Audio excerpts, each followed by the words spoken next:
Alrighty, hello every peoples, specifically cow peoples. But yeah, kind of was hoping to see if Mr. Earthsunder was here by chance. I'm assuming that the notification just went out because I'm just starting to see folks trickling in. But anyway, so we'll go ahead and be continuing on here. Got at least a couple hours here to hopefully wrap things up. We'll see. Again, I'm still not entirely sure how they got sub hours on the speedrun, but let's go ahead and get things going here. So, 3, 2, 1. Okay, so let's go ahead and yeah, she's already moved, or she's already active, so I'm gonna leave them right there. Actually, wait, quick pause. I just noticed my UI is a little bit janky here. There we go. Let's pop this sucker. Where do we put you? Let's put you over here. Sorry, I literally have the, it's not gonna work. Let's put you right here. There we go. Sorry, I basically had the little split timer thing over over the turn counter, which was causing a few issues because I can't really tell what's coming up. So, okay, moving on. So let's get you over here. We want him in the back row. So ideally going and circling this guy in here to make sure that our frontliners can go and hammer away at their front line. At this point, they're isolated from a lot of their bigger problems, so we should be alright. There we go. Moving right along. Yeah, Lady Knight shouldn't be a problem. Feral. Yeah, he's doing okay. He's doing okay.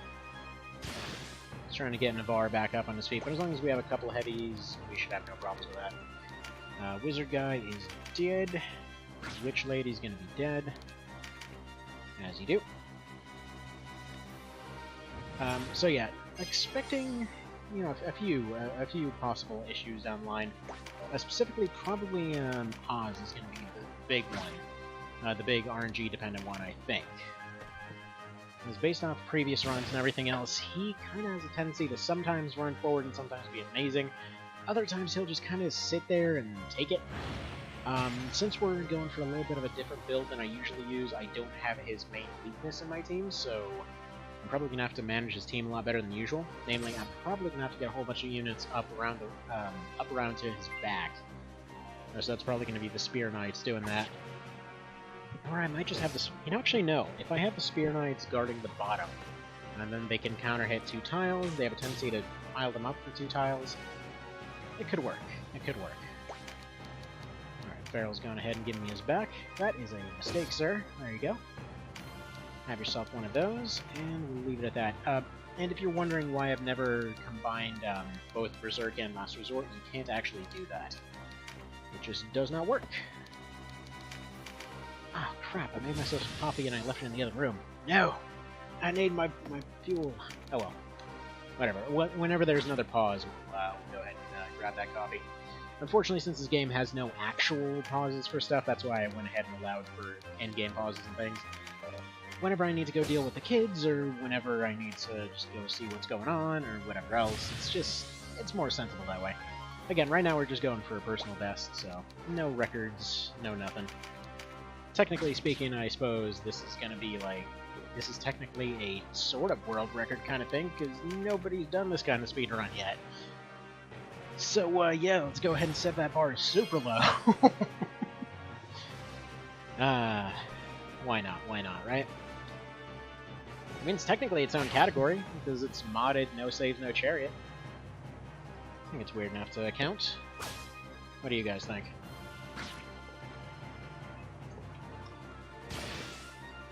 Boy, I love having Spear Knights.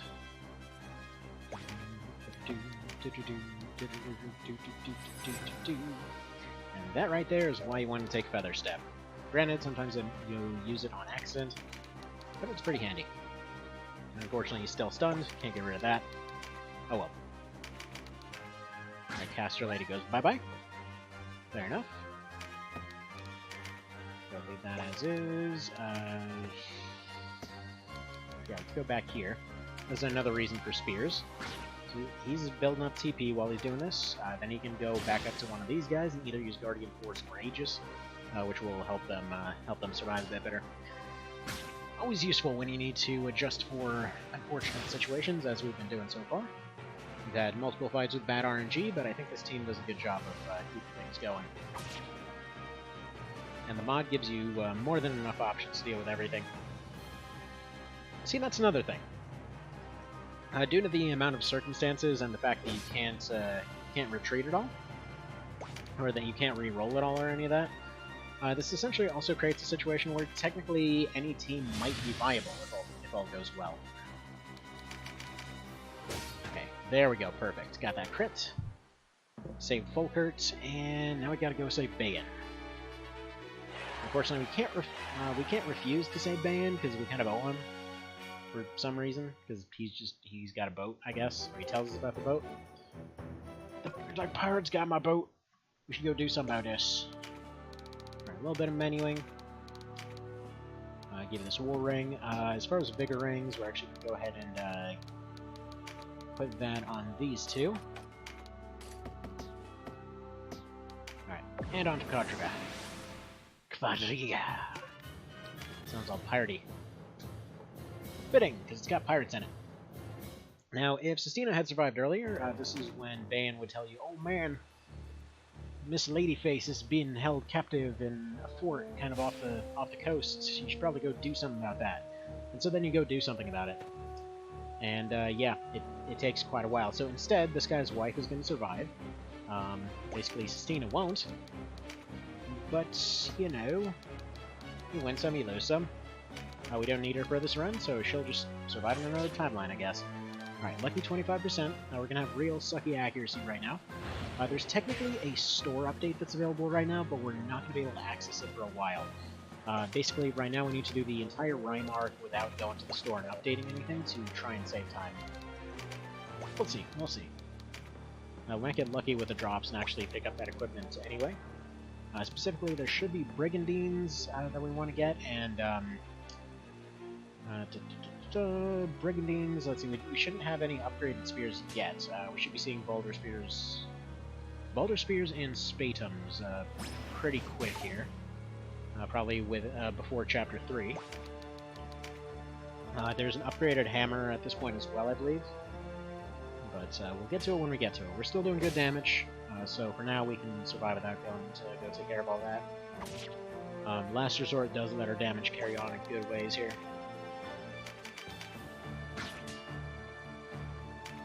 I'm actually pretty okay with him missing there.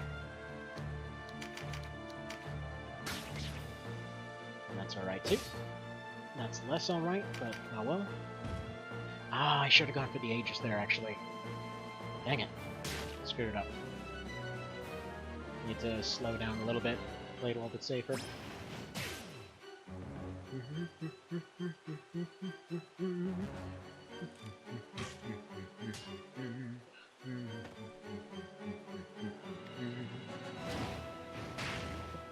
Okay. Yeah, Bayan's gonna be doing a good bit of damage here. So Darza, he ends up coming up pretty close. If you can get a couple Berserkers on him, you should have no problem laying him to waste. It only takes 4 hits to take him out, and if you've got something like Last Resort already built up, then you're good to go. You want to try and... If this guy's health gets low enough that you can take him out, do it. Because that Cactuarice, if he gets his moves off, you're just kind of screwed. Other than that, let's go ahead and get rid of this one. Normally, ready moves are not something you want to be using very much, but in this case, yeah, we definitely do. Let's get you over this way. You're just going to set up the damage later, not going to have her take the attack.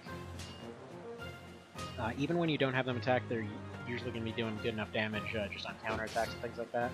That's why you want to leave their evasion pretty high, so especially leaving with leggings. That's why leggings and vests, you know, it does a good job. Keeps them going.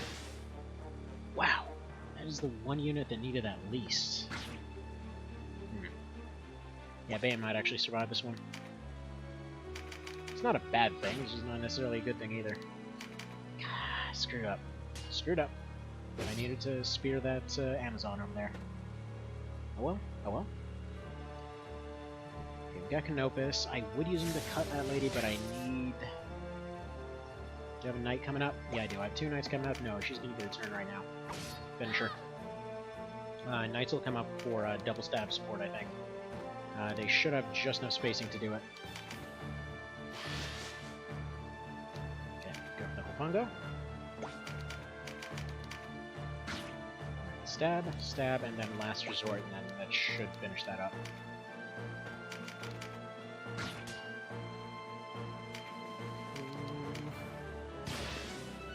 Not exactly what I needed there, but that's fine. I should have done Aegis on one of the Berserkers.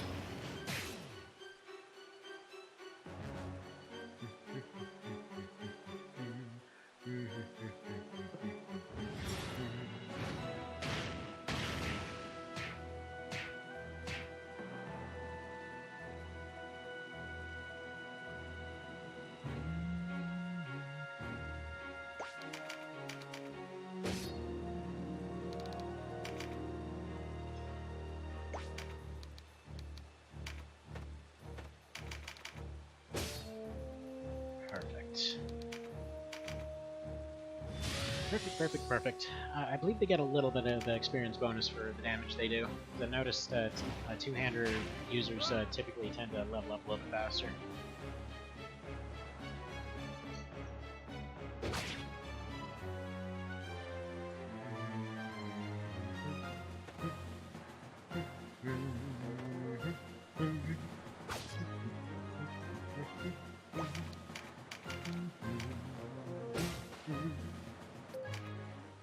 There we go.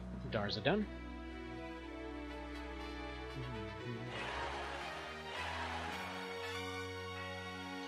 So yeah, I just noticed I have my splits all kinds of screwed up because I apparently hit spacebar a whole bunch.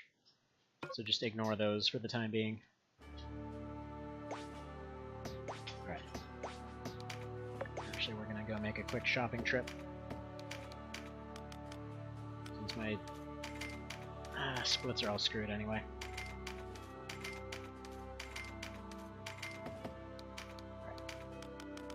So, Balder Blades, 4 of them, a Balder Axe, a Balder Maul, Balder Spears won't do us any good, and give me them Aquariuses. I need 9 of them, 1 Nomad Gaunt, 1 Leather Leggings, Chauces are going to be fine for now, a couple, or actually we already have all the helmets we need, okay. Helmet. Quirus.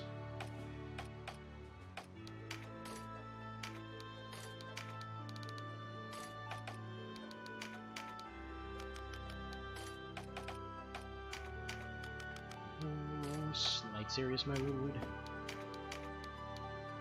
Gonna get a Targe for you. Actually, I need to get better equipment for them. Whatever, we'll deal with that as time permits.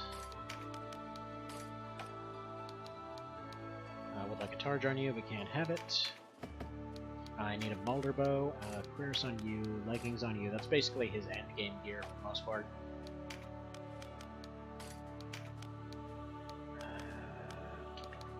You need a Hauberk. Whatever, you know what? That's gonna be fine on you.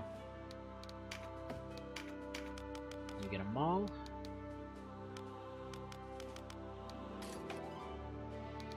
A Fulcrum, whatever.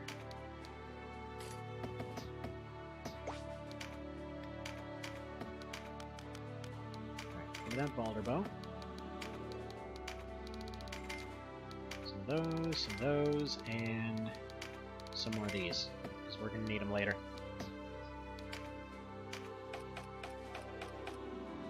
Alright.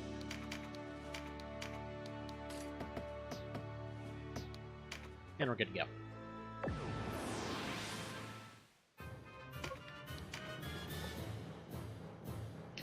They're vacuuming outside, so hopefully that doesn't come out too loudly.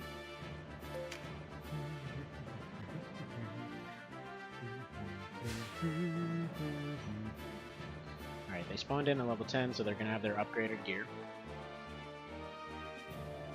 2 healers on the back are a problem, but 2 Berserkers on Mr. Dagon there, they're going to be all you really need.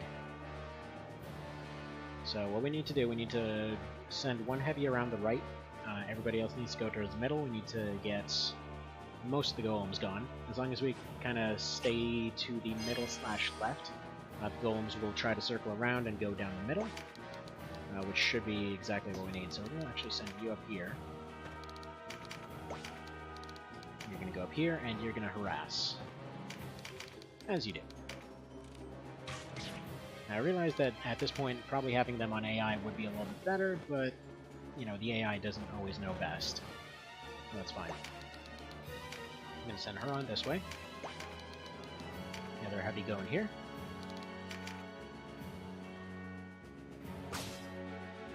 Sweet. Okay, always good to start with a crit.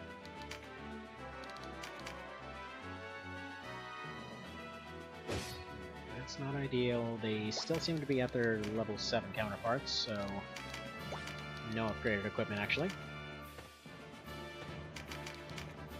Full crit dies here, that's perfectly fine. You don't necessarily need him, but it is a little bit of extra knight experience for us, which is always handy.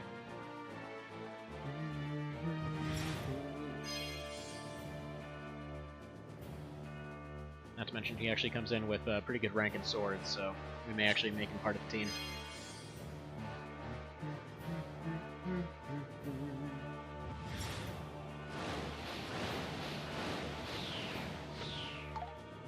Okay, good. Stagger and Fall Strike.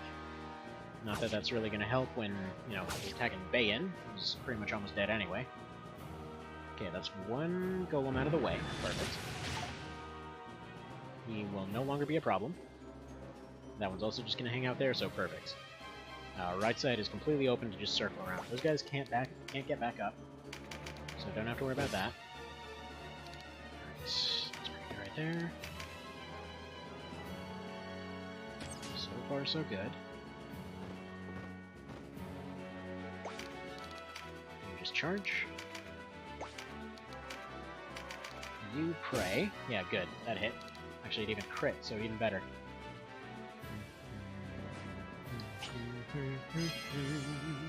Interestingly, with the healers on this one, they just kind of stay back there. They don't really contribute to the fight very much. They'll just sit there, charge themselves up. Once Dagon decides it's a good idea to go back there, then it'll suddenly matter a bit more. Crush. Man, he's good. Alright. Okay, double crit there would have potentially finished him off, but no such luck. Okay, we got a regen and a fortify on them. That's pretty handy. Let's move you this way. Okay, go for a little bit of spear help here.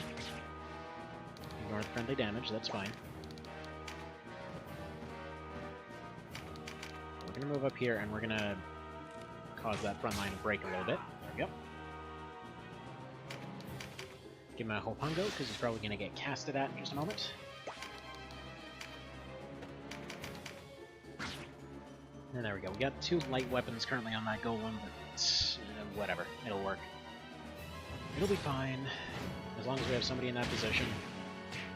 We just need to gain some ground, pretty much. Rampart is one of those abilities that kind of dictates everyone's spacing, so if you're able to take a tile, you really should.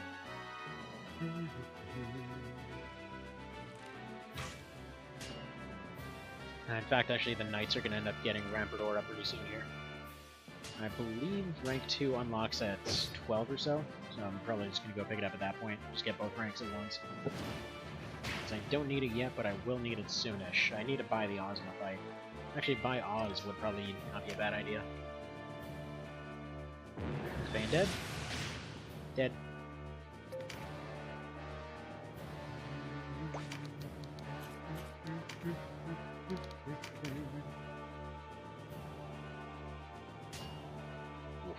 Poor choice, poor choice.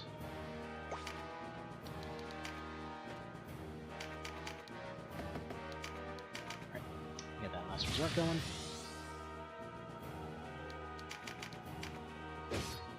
Puppy, what are you complaining about?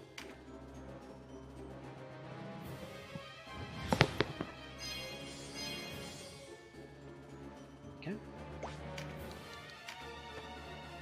Good enough. We're going to focus on you for a little bit, only for the sake of getting more points. Yeah, those guys are going to come down now. That's why I'm going to have Canopus circle around the side and cut them off.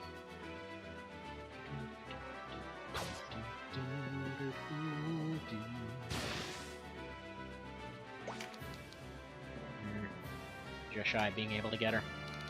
One tile off. One tile off.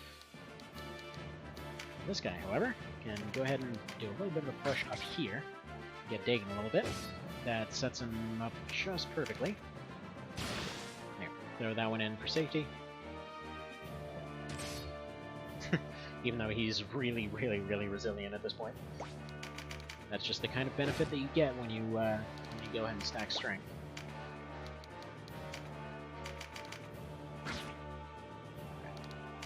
That's just for spear skill.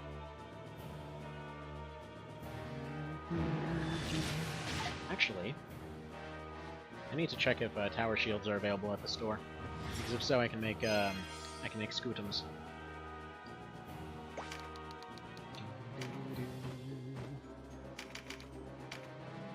It's not necessary, but I'm going to go ahead and give that guy a little bit of an axing.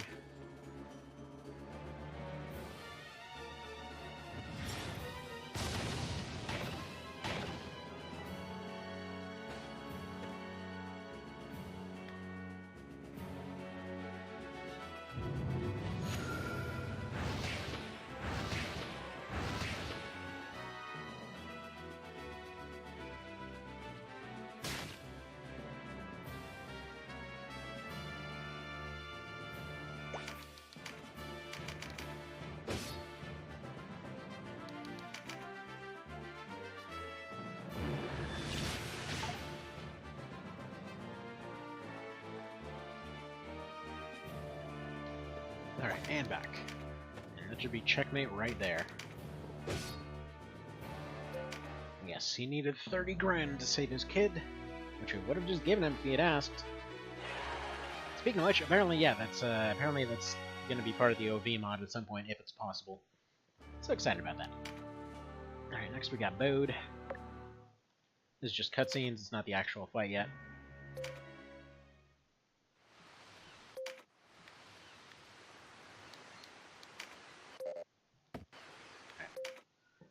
Go ahead and do that for the sake of Chaos Frame, and sure, he's going to go ahead and join us. It's fine. Actually, yeah, he's got a tower shield. So let's go back to Golia real quick and make that happen.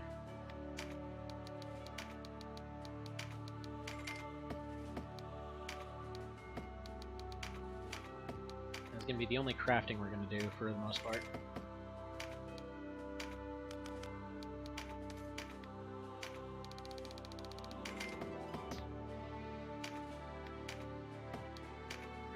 Craft. Make a vagrant. For this we need iron and a tower. Okay. Forgot to buy ores. Okay. Collect ores.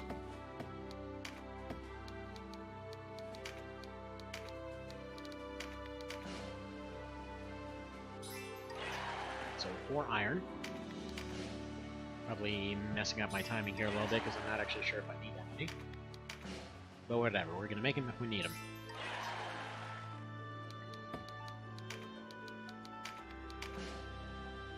Actually, yeah, I should make some brigandines. Let's make 2 scutums for the shield guys, or the spear. No, 3 of them actually. That's what I need, and then a brigandine for denim. Yeah, if you don't get any leather drops up at this point, you can't make brigandines. Yep. Just a little bit of heavy armor for him. And yeah, instead of targes, we're going to go scutums. They are quite handy. Now, Thorkert's going to be fine with his. Then we got Rhyme Fight.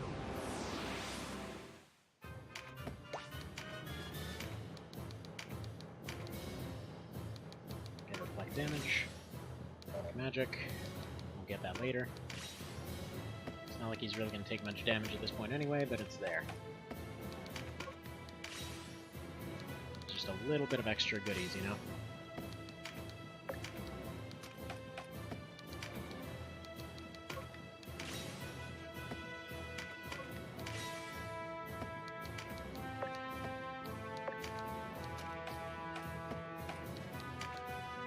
Let's get Guardian Force.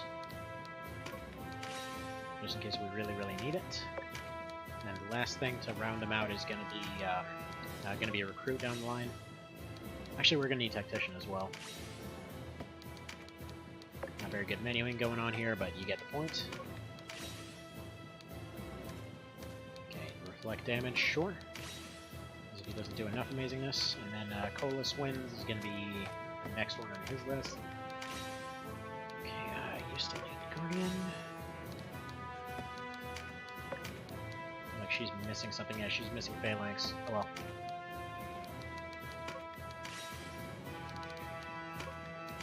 As long as they've got something to this effect. And you need counter hit.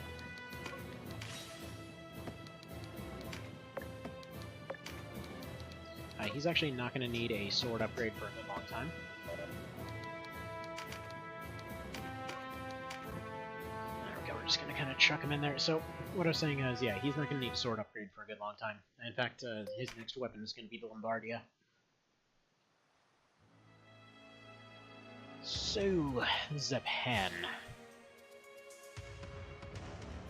Not exactly a good time here.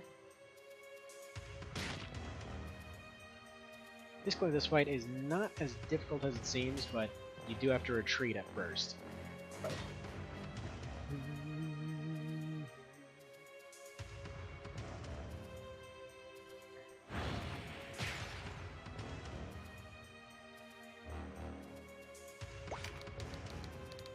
So we're going to get Canopus in here. He's going to snipe away at their range support.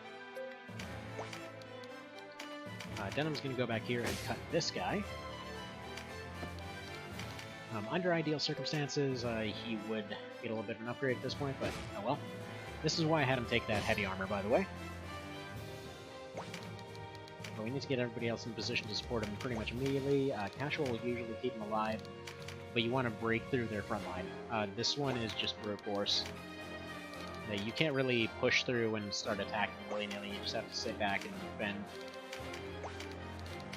At least if you want to play it safe. I mean, I have gotten away with just charging Japan before and going nuts, but not recommended, not unless you've got really high parry. Speaking of which, I have to get everybody parry since they're almost at rank 2 of their respective weapons. Like, as soon as I start seeing those skill drops, it's probably going to be the next thing I go for. Like I said, routing on the fly.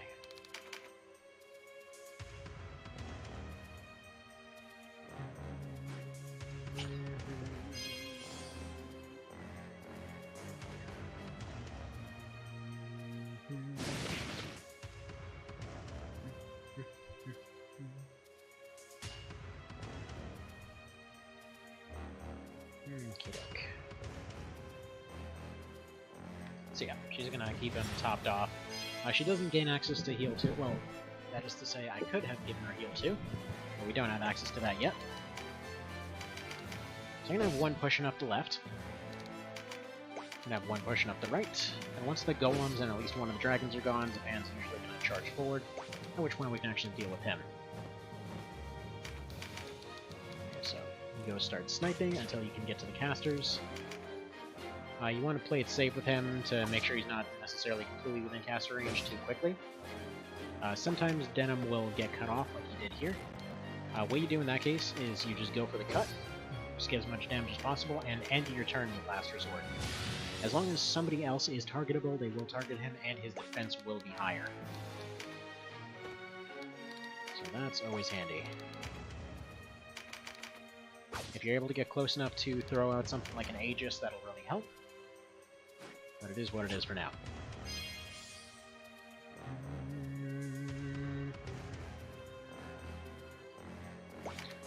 Yeah, my spear guys are definitely going much slower with those Scutums. But it'll be worth it. Trust me when I say it'll be worth it. Like, the reason that I have those on there, even though they're way the crap slower, is just because once we get to the point where, you know, we need to do a bit more damage control. Like, this is one of those ones where it's good to have damage control. But once we get to the point where there's like a ton of stuff around all over the place, we're going to need to be able to disable the heavy units, and that's what those are for. Because it'll essentially give them paralysis, and paralysis is just kind of like by Pokemon rules, just 50% chance to do nothing, or to just fail their next action, which is very handy. Very, very handy. It's actually one of those things that was super annoying in the original game because, well, it would just happen all the time. Pretty much everybody had ray of paralysis. And, oh, man, that was just annoying as all crap. Oh, please don't hit high. Okay, he's surviving on 1 health. Come on, Chariot, dude. Oh. Okay. That is just... Okay. It's the second highest defense you can have up to this point. So what I need is for them to stop hammering at him and, Oh, god dang, lady. There we go. We can get to him now. If I can just get one of my knights in there, we're in business. Ah, it's the one that doesn't have Aegis. Because he's not a knight. That might help. Alright. Come on, Zapan. Crap. Alright, last resort for defense. Dang it. This Rampartor is getting all screwy. Let's get him all healed up here. Can you get within range? Not quite. No, but he can be a tempting target. Excellent. So tempting target plus Rapungo, so he's going to be regenerating. I need to get down and healed, though. I probably should have picked up Field Alchemy by now. Okay, yeah, there we go. See? It does as much damage as a spear, and it does a stun. Let's throw that Aegis out there, give him a little bit more defense.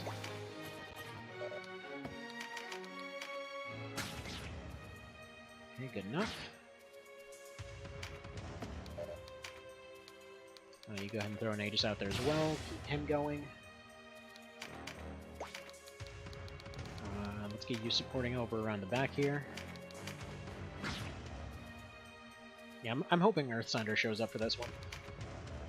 Because, yeah, there was a bunch of stuff I wanted to discuss in terms of the mechanical differences that we were talking about earlier. Alright, first things first. Yeah, I never picked up Field Alchemy, so I can't do the 150 heal. Let's go for right here. Keeps his back relatively covered. Zapan is... yeah, he's gonna have a turn relatively soonish. So, his next hit... Come on, please miss this. Oh, come on now. You've got Canopus right there. Why are you targeting Denim? What is going on with the AI? Please miss. Oh, sweet goodness. Okay. Come on, Cashua, do your thing. Man, this is... I definitely gotta do this a little bit differently next time. Maybe if I have him be a knight or something. There we go, keep your brother alive, give everybody a chance here. Yeah, this is bizarre. They always end up going for Canopus. I don't know why they're completely prioritizing him at this point. Because he's got a Brigandine and a helmet. He should be good. Should be real good on defense. Which means I have to lower somebody else's defense, I think.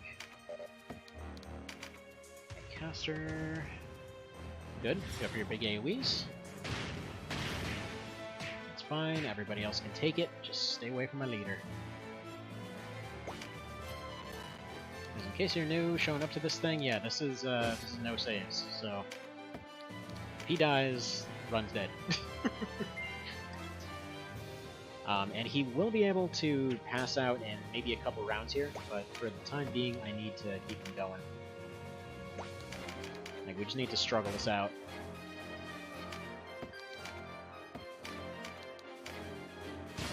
There we go, he's at above 100. Survived a kill move, survived everything else, we should be alright. Perfect. Check and mate. And then Rhyme gets invaded, and it's all unfortunate. And then Cashorn gets kidnapped, and nobody gave a crap, so whatever.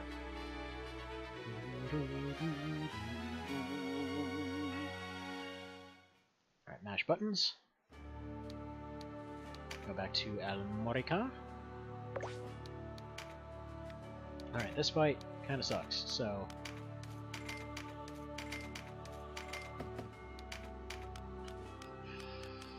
equipment? No. I mean, there wouldn't be any new equipment yet.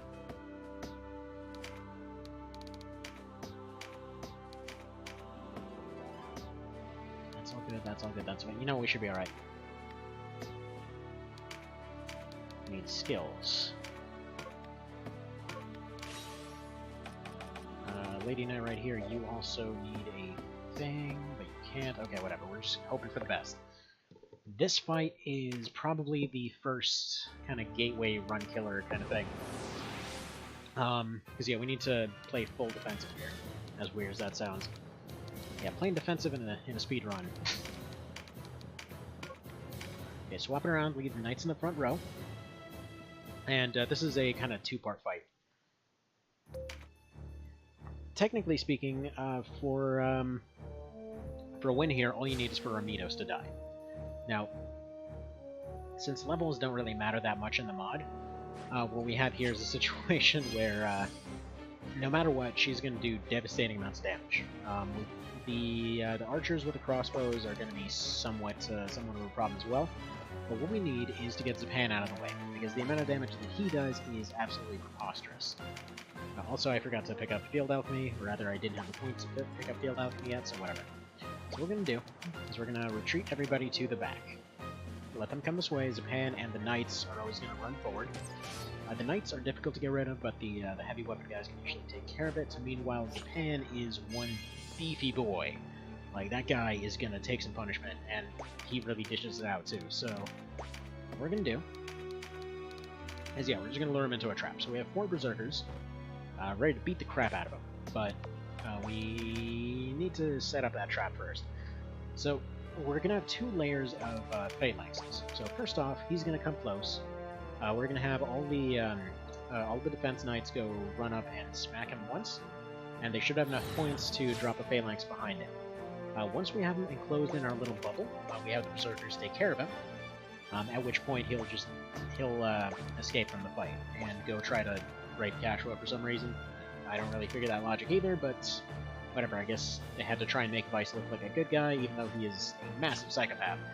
Anyway, so yeah, they'll have the healers will still run up here. We can have Canopus continue being a sneaky deaky little birdie over here. If he can take the wall, he can harass their back line. So yeah, that is kind of the ideal scenario here. That the Knights hold everybody off, they trap Zapan,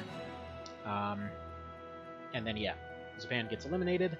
That gets rid of their frontline damage, meaning that the heavy guys can go and, unfortunate to get a breach there, which means that the frontliners are able to push up and take the middle. Meanwhile, they should be able to drop some phalanxes to separate everybody on their side, and these guys need to continue to hold. Just to be ready when they need to act.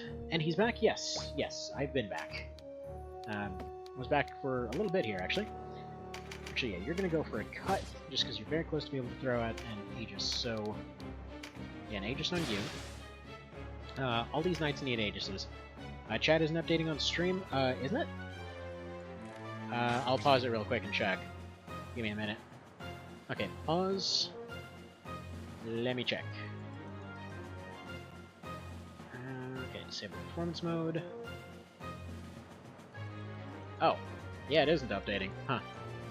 Hang on.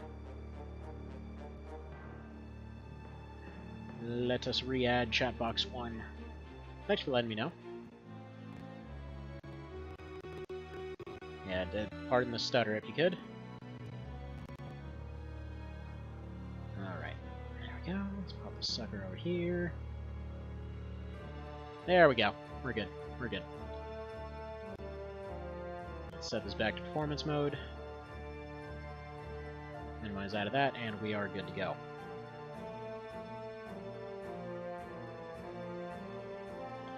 Alright, and 3, 2, 1, go. Alright, Berserkers need to continue holding back here. Sarah, let's have you go for, no, go for the double stab. This isn't ideal, but it does allow her to throw out another Aegis here on Folkert, because they're about to take a ton of damage from this guy. There we go, he circled around perfect, so don't get the stun, good. Oh, even better!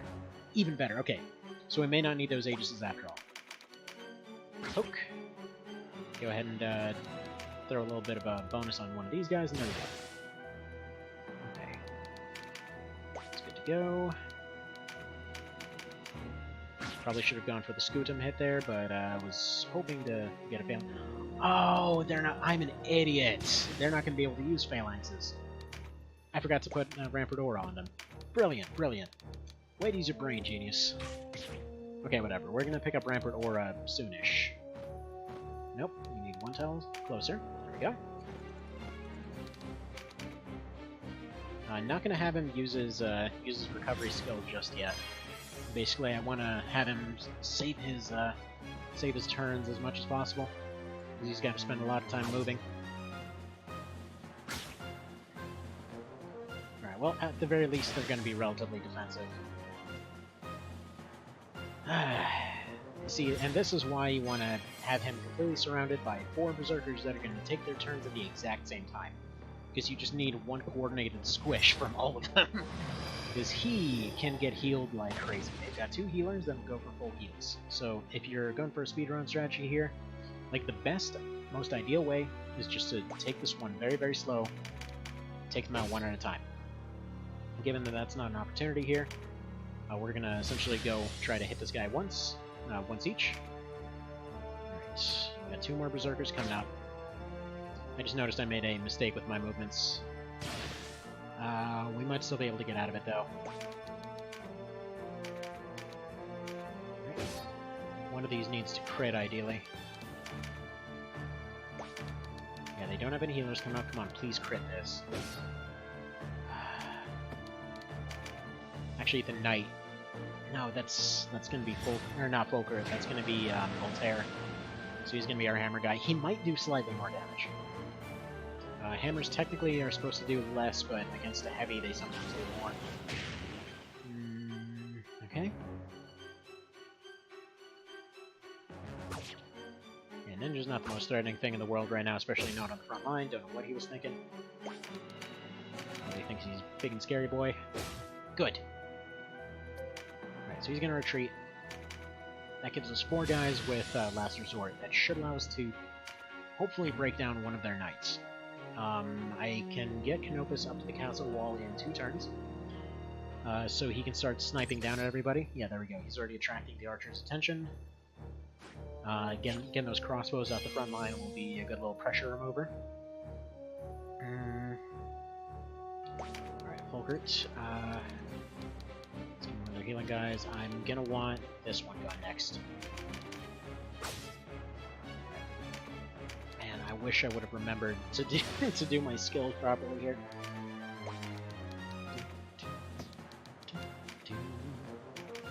Right, heavy Scootums. Go! Stun everybody!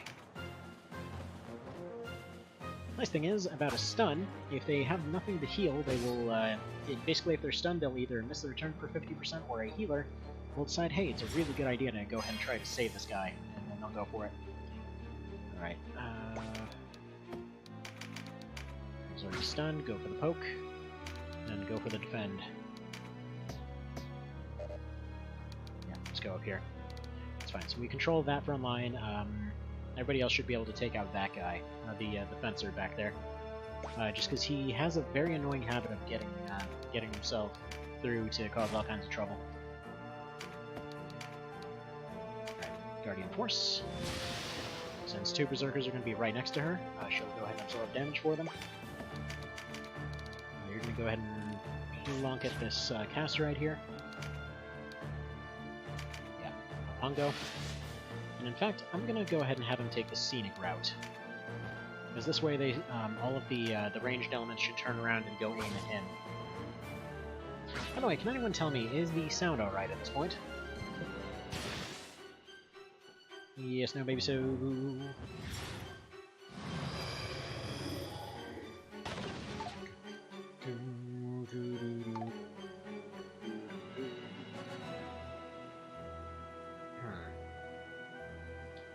New unit has arrived. That is the perfectly worst time for him to do so. Those guys arrive pretty much at random. There we go. We're getting the healers distracted at this point. And this is why I kind of want him up on the wall instead of anything else. But there we go. Let's get this annoying bastard out of the way. Crush. Alright, not enough with Tactician and stuff like that. They can get back up to 60 with one hit. And especially later on in the game, they're able to get themselves back up with one hit. But re-upping Last Resort is a little different. Early on in the game. It usually takes about 2 attacks. That's why I usually recommend using it defensively at first, because the amount of damage you're getting isn't even that terribly significant. Like right there, technically I could have finished him if I used Last Resort, but I do have another Berserker coming up, and I can move her up here, preventing anyone else from closing in on our line here. Sweet, 6 damage you got there. Sounds fine, good to know. Thank you for the update. Alright, finish him. And Last Resort, please. And this is why you always want to have regeneration going on Berserkers, because they're technically spending 10% of their health, or 5% of their health actually, as of the most recent update, for the purposes of activating that ability. It's relatively cheap, but it's surprising how much that can end up being later in the game. Like they're suddenly giving up 40 health for the purpose of turning on an ability. Are any of them within good range? Not really. Actually, this guy. Yeah, get him out of the way. Crush. Get squished, ninja.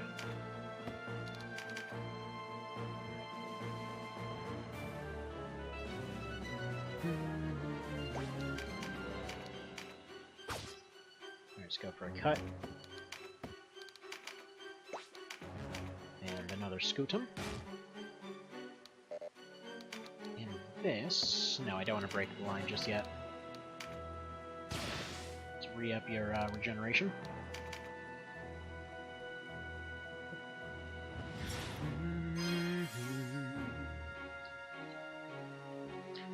Right now, the ideal thing that we're going for is if we can essentially push forward like this, slowly whittling them down in all kinds of different places. Okay, there we go, Guardian Force. And now they can move up. Now they can move up around his fleshy bits. Or, never mind, she just checkmated herself. Wow, that wasn't worth it. Interesting trade. So basically they just... This is the equivalent of somebody going to try and barely scratch... Well, no, to go threaten a pawn with their queen, putting it right next to another pawn to die. Like, this is the equivalent of what the hell just happened here.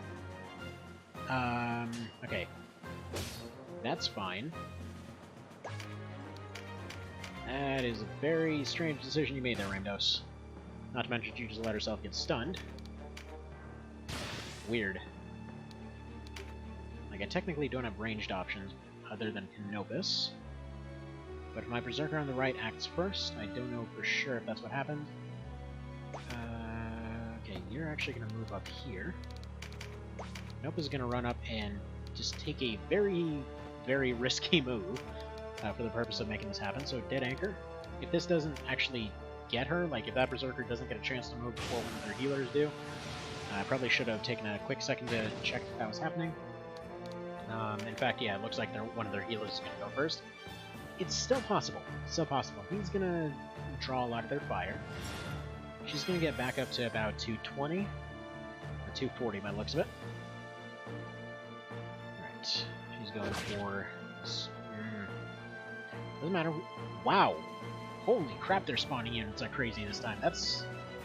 Seriously, that is random, by the way. Like, if and when certain units spawn, it's completely random, and they're just farting out reinforcements like nobody's business. It doesn't really matter too much right now, but it does prevent... It's like one of those things where you really don't want the fight to last a very long time. There is only a set amount of them that can spawn, but still. Last resort. That knight is in the way, unfortunately. Okay, I would have needed a crit there. Hopefully one of the knights can circle around. Volkert almost can. But what he can do is go ahead and threaten this guy to death. There we go. Look at him, he's so threatened. Yeah, I'm gonna take him out just because he's a caster. Re-up her stun. Give him Aegis, or rather re-up it for the time being.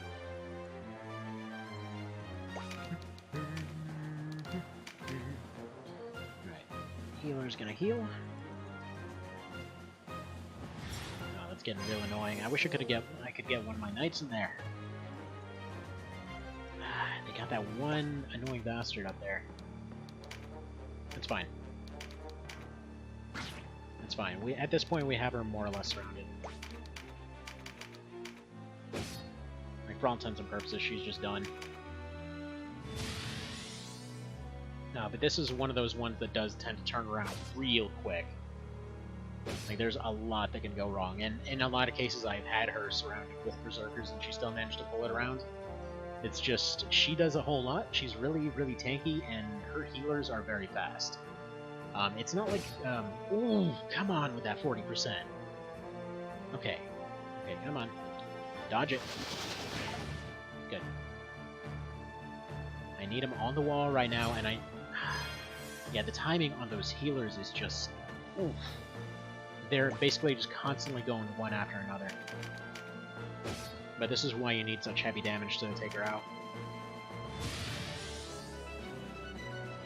Like, in a normal run, you wouldn't need this much damage, but yeah, if you're speedrunning it, if you don't have several ranks of weapon skills and things like that, you are going to need as many means of damage output as possible. That's fine. That's less fine. Okay.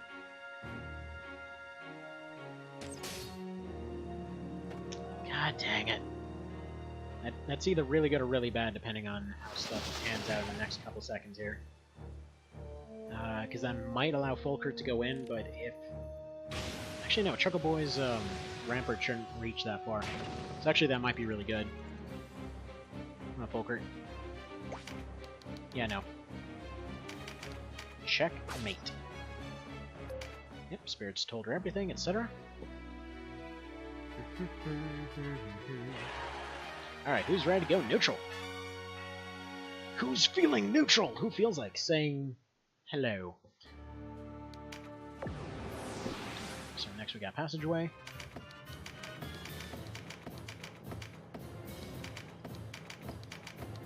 And this is what I bought those healing seeds for. Oh, but I don't have the 220. Oh boy. I don't have 220. Dang it. Basically what I need here is Field Alchemy 1. But I somehow am... It's because I bought that extra slot. Idiots! Okay, I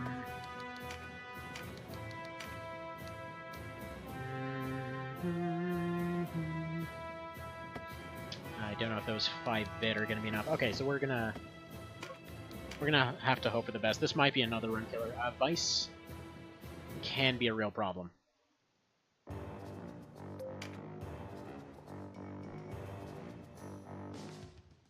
We'll see how this goes.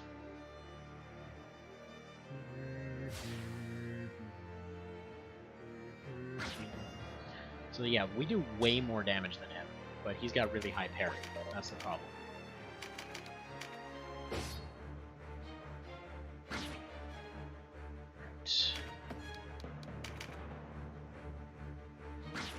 Actually, we might be fine. I think the Brigandine might be just good enough to make this work. But we have to spend points in order to do this. And we're still on rank 1 weapons, by the way.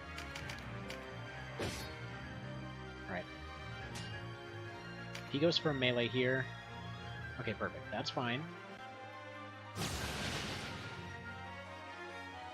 And yeah, that reflect damage, just enough. Just enough. Alright. Time to go neutral.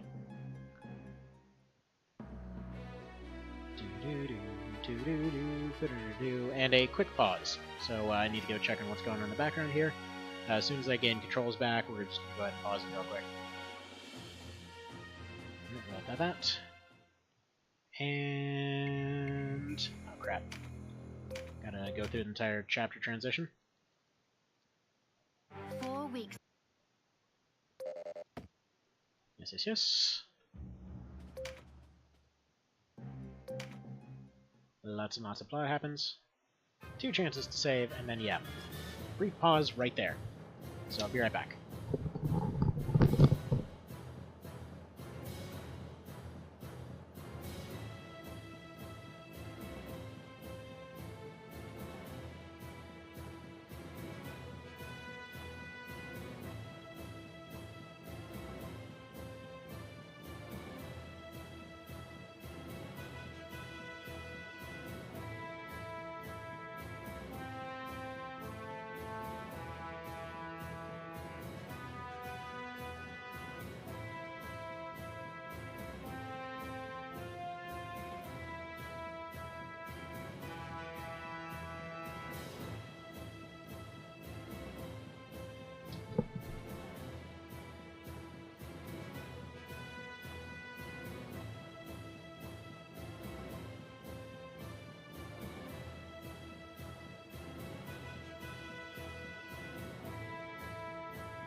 Alright, and I'm back.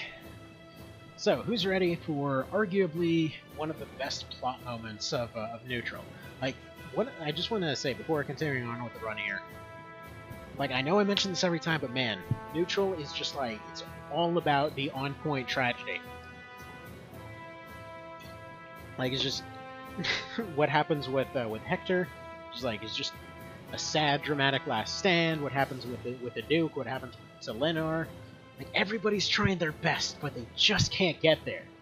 And I don't know, I just feel like it's the most realistic thing. Like, everybody's doing all this amazing stuff, but they're this close, but they don't make it. Like, man, I can relate to every part of this particular route. Anyhow, moving on. So, do I want to use a party? No. I need my Zergers. Alright, and I need my Canopus. No, I need my Folkert, because we're gonna... Actually, no, not Folkert. Give me my... Sarah. There we go. That's what I want. So this is a... You might notice it's a weird amount of units you can actually bring along to this one. And hilariously, in the original, you could bring your entire squad in for this, which is weird because it was an absolute curb stomp battle. These guys only have basic equipment. Despite that, they still can be pretty threatening. This is still relatively early into the game, but yeah, they can still hurt you real good. Just do not underestimate. And go ahead and eviscerate, I suppose, if I were to put it into words. Their healer is very effective. Usually the archers will do a pretty good job of taking care of that. So this isn't as much of an outright execution as it is literally supposed to be, but that's fine. So they're gonna go ahead and do that, and yeah, his damage is pretty subpar. But he tries. He's trying. You get a bunch of guest helpers. But you want to take care of that Terranite, and you want to take care of... Okay, Terranite, Healer, and that one other attacker at the very front. And then you can focus on Mr. Diderot. And right there is why, because you end up getting hit with Frighten, and it will reduce your attack and defense. So that's not good for anyone. Typically your helpers won't do very much in terms of taking care of the leader. So if you want to get Hector gone, you're going to have to go about it yourself. But there's a bunch of units in the way, so that's kind of our problem. Poke. Probably should have had her attack that other tile, but whatever.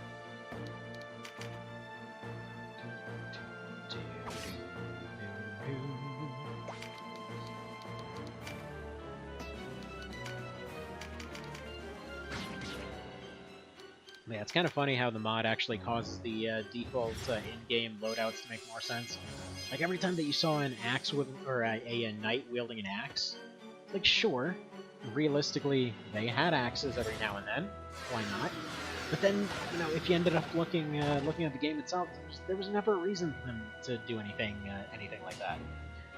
Like ideally, on the one hand, if you wanted to give them heavy hitting power, you would go ahead and, you know, give them something like a hammer. If you wanted them to have more versatility, you would give them a one-handed sword. Nothing else made sense in their loadout. But oh well. Okay, crushed. Probably should have gone for a berserk there. I'm seeing a strength card, so I'm just gonna go ahead and take it. You need 3 cards in order to get a level up in a particular skill. Not necessarily going to be too amazing, but it's there. It might cause 1 point higher at some point. Alright, let's have her run some Last Resort here. And this is a good opportunity to get some damage off on Hector, because the healer will likely go and try to heal their Enchantress instead. Or not, she's dead. Dead. But yeah, like now, all those times that they come in with claws, they instead have claws and shields, so they're, you know, they're getting bonus evasion from the claws, bonus evasion from the shield, and they're getting that poison effect as well, so that absolutely makes sense for like a frontline brawler. Instead of the previous thing, which was just like, oh look, they have a claw, man, isn't that cool? And then that was it. It's like it didn't really give them anything. You had some okay kill moves, but other than flavor, there was really nothing to it. Alright, let's go for some Guardian Force, so Mr. Eddard can take our damage.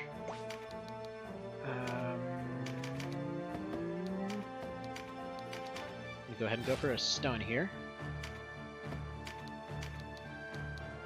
We don't really need the Aegis. It's at this point that I start kind of changing some stuff on the fly. Alright, he's dead. She's dead. There we go. Fallen like dominoes. So that's basically everyone, except for the healer. And that one. Whatever. Come to think of it, if your guest units fall here, I don't know what happens to them. I don't know if they actually have countdowns or not, because it pretty much never happens.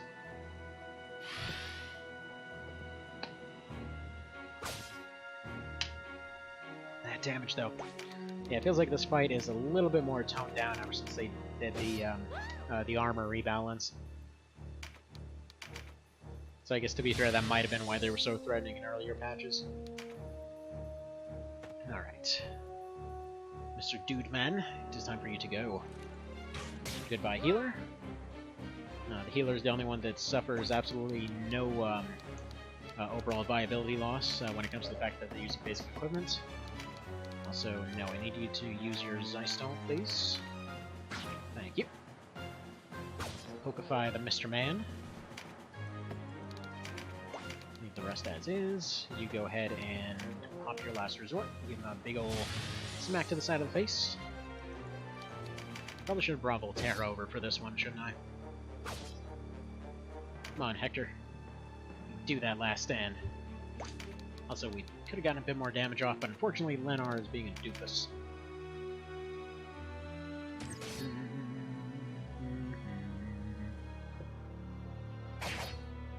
Okay, that's pretty uninspiring.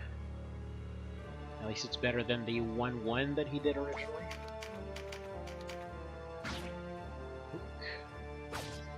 We still don't have finishers. Out of curiosity, how is it when we're not finishers? Yeah, you're about 50% of the way. Denim? I'm a little bit surprised Denim doesn't have his all the way up. Also, that's what she said. But, yeah, it's weird. I kind of would figure that he should. It's like a quick peek at your situation. No, he is at rank 2, okay. So, never mind, I don't need to use Last Resort so much on him anymore. Yes, yes. It's like, oh yeah, that Galgastan though, we got sweet zombies. That means we're the good guys. Alright, we'll level up a bunch of classes that we're not using. That is a complete waste of experience. And it is at this point that we go this way, and then we get some fly. Alright. Sure. So, now we get Murden. He's going to be changed back to a regular knight. Since he comes in with the appropriate skills for it and all that. gonna swap him over to a spear. Give him that tower shield, just gonna give him whatever we've got laying around. Chosses, warrior ring, okay. Yeah, he's pretty alright as far as all that goes. We need more Aegis on everything. Or no, we need, what's it? Okay, you need field alchemy. That's for dang sure. Not really optimal menuing here. You need field alchemy. Tactician should be picked up as well, but right now we can't spare the points. Field alchemy is by far the most important. Right. Where the hell's Rampadora? Okay. Yeah, Rampadora on all these guys so that we get some area control. We need this for the Oz fight, that's not even a question. Let's get... No, you're already doing reflect damage. Okay, field alchemy, yeah. The reason I'm doing field alchemy and everything else at this point rather than before, Oz is another big potential run killer. And we need to be able to separate his team. So Rampadora allows us to separate his team entirely. Okay, I need this more than...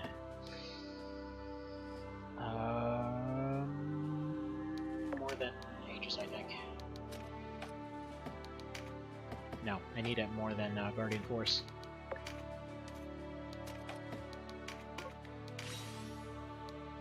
I'm gonna give you... yeah, Bash. Bash is really good on him because you can use it to snipe dudes off cliffs.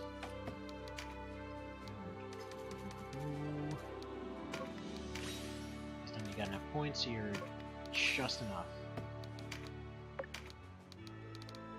Probably need to get rid of Guardian Force as well. Okay, we're not going to rely on Guardian Force very much. That's fine. Alright, you can't use that, so... maybe double attack?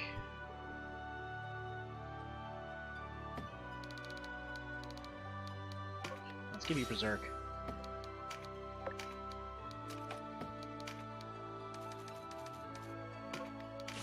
Let's go with Phalanx, because you should already have Ramparts. And let me check real quick, because I think the Spatum should be unlocked now. Okay, no Spatum. No new two-handers. Armor-wise, Balder is not available yet. Some new stuff there. Am I forgetting anything? I don't think so.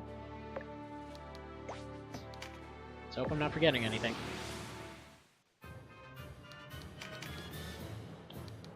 Because this is going to be the big one. Like, if this... yeah, the odds of this being a run-ender are really good. So, let's put you over here. Everybody else stacks up this way.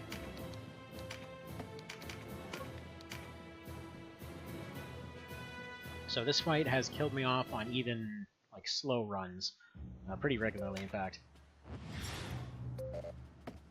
This one happens in-game.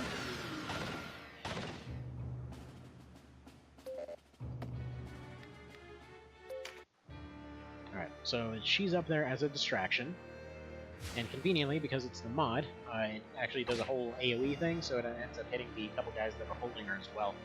So she'll try to escape, they'll generally go after her. What I want is for Canopus to go up the right side, because I'm going to need him harassing. Everyone else needs to just charge forward. I'm going to want one knight over on the right side, as well as probably one of the heavies, so let's go send you over that way. If I can get Canopus way to the back, the archers love to stand on the very edge, and so that'll allow them to be sniped off the wall. That's why I picked up Bash on Canopus. Alright. That's fine, that's one of their healers, you definitely want him gone early. Actually, that's one of the knights, I think, because the healers are blue. With the mod, it's at least easier to tell who's who. Though, to be fair, in the original game, you really didn't need to tell who's who, because everything would just die to one shot from an archer. Oh well. Still don't know how the hell they managed to pull off sub 4 hours. Because that is, quite frankly, impossible. Oh well. At least not without that stuff. Worst map?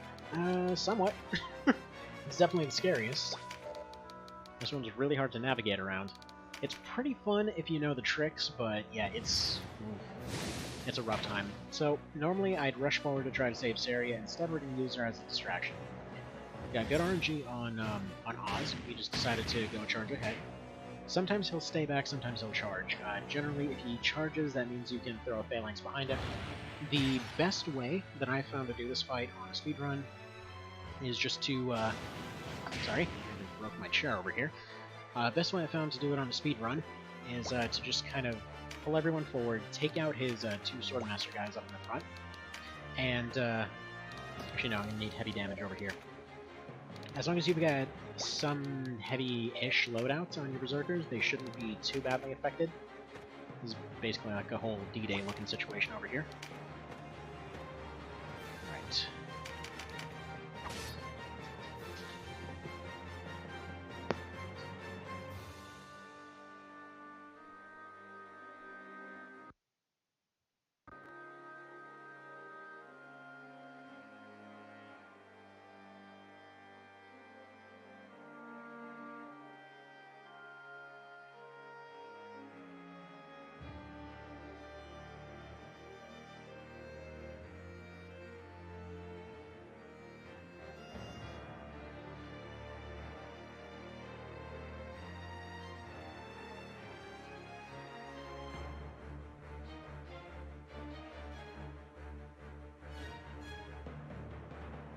Alrighty, sorry for the random pause. Was a knock on the door. Turns out it was a piece of mail. Alright, moving on. So you go here, you go here. As long as we get these guys kind of isolated away, we should be good. Let's get you up this way. You up this way. This allows us to have heavy damage coming around on both sides. We need to get rid of two, or at least one, hopefully two of the Terror Knights up in front. They're both Knights and Terror Knights that they have up in front, or at least their local equivalents. Braxton, what the hell are you getting into? Get out of it, come here. Sorry. Puppy's being a doofus. Alright, good RNG block. That's good, but yeah, what we want to do is more or less overpower any isolated units that we can. That will allow us to get around that fact that their healer is insanely good. On top of that, they're going to be throwing out damage like crazy, so anytime we get Aegises, they're going out. What we want to do also is throw out some Ramparts. Well, you know, Phalanxes, whatever. Either or, they're the same thing. Just, the Phalanxes are better Ramparts if you play the original but never this version.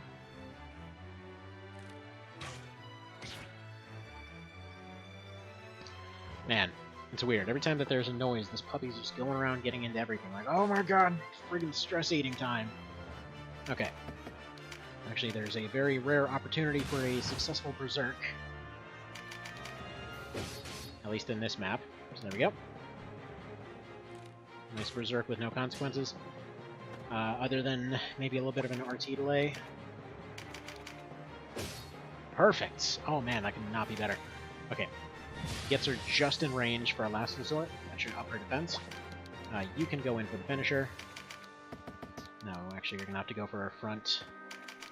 This is a waste of her damage a little bit, but still, it allows him to be gone. She's going to still be, you know, doing her thing. She's going to be casting, doing a little bit of slight damage. Nothing too amazing. But we need all these guys at least somewhat dealt with. You throw Aegis on him, more so for having the Fortify. Don't really have a good spot for you. Let's go here. Poke this guy in the back. He already has rank 2 in his stuff. Oh yeah, that's why we didn't get notice of rank 2s. Derp. Man, I'm an idiot. I just noticed I turned off all notifications. That's why it's not going to tell me. So yeah, there we go. Oz is going down. Oh, there you are, Sunder. So, to answer your question from before, you were asking about which is mechanically better, PSP Luct or OB64. So, you know what? Definitely this. Like, I know that sounds mean. I'm not being mean to OB64. I freaking love that game. I'm just saying, mechanically speaking, there's a lot more going on with this. The problem is the original game was balanced by a complete drunk, quite frankly. It's it just made zero sense the way they did a lot of the stuff in it. Namely, they had all these systems. They had a low-key armor system. They had all kinds of different damage types flying all over the place. They had all these different elements and like 20 different debuffs and whatever else. And they had all these features, but then they apparently just ran out of dev time and they never finished it. You know, kind of like OB64, where they have all these features and then they never got to finish it. So that seems like a very big problem for the OB series in a nutshell. But what we have here, with this mod in particular, they've basically gone in and they made all of these different features into actual features. Like, for example, with the armor system, yeah, with this mod, if somebody's got armor, they've got armor. Like, they feel like a guy that's in full plate.